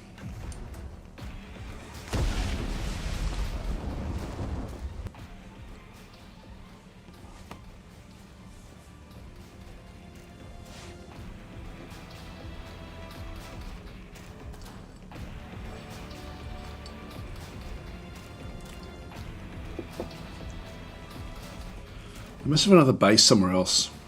Unless they've changed the way that pirates work. Okay, so Foreign Chief Raider has been recovered. So Admiral Sinasis Axer is so we've actually now picked that one up. The first fleet is all good. So I'm just going to go and tell it to go and refuel and repair at Andalusia, which is actually the other. We still don't have any fuel ourselves.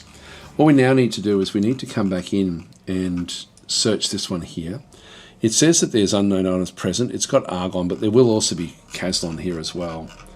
So I need to go and get a specific... actually, while they've got these as well, these are still just hovering around the place. I'll just find one of my ships.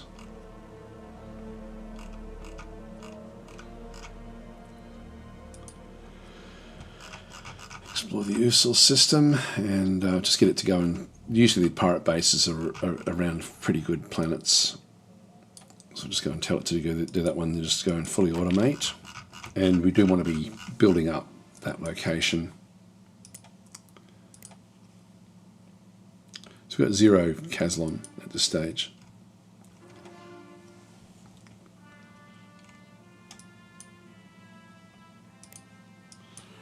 So we have a long way to go.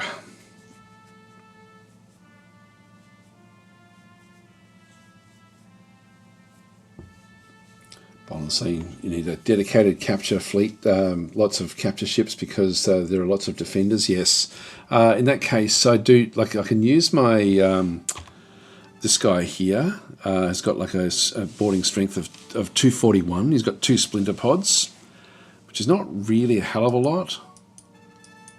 Here we go. We've made a critical research breakthrough in structured research. That's good. It's going to be a little bit faster for us. Should be nice. Money-wise, we're still doing okay. First fleet. So we now actually have this pirate captain on board.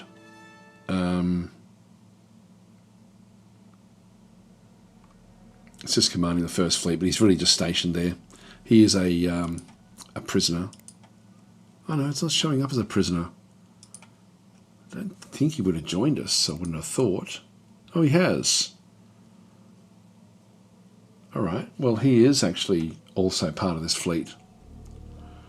In that case, I'll keep him there, and he can just sort of stay with that fleet as well. So that will be good. Alright, let's get it back up to full speed again.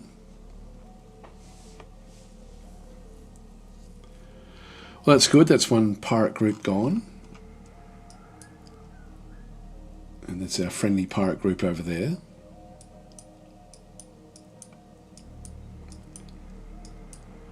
And guys, I've pretty much run out of time actually. I've gone longer than I thought I would.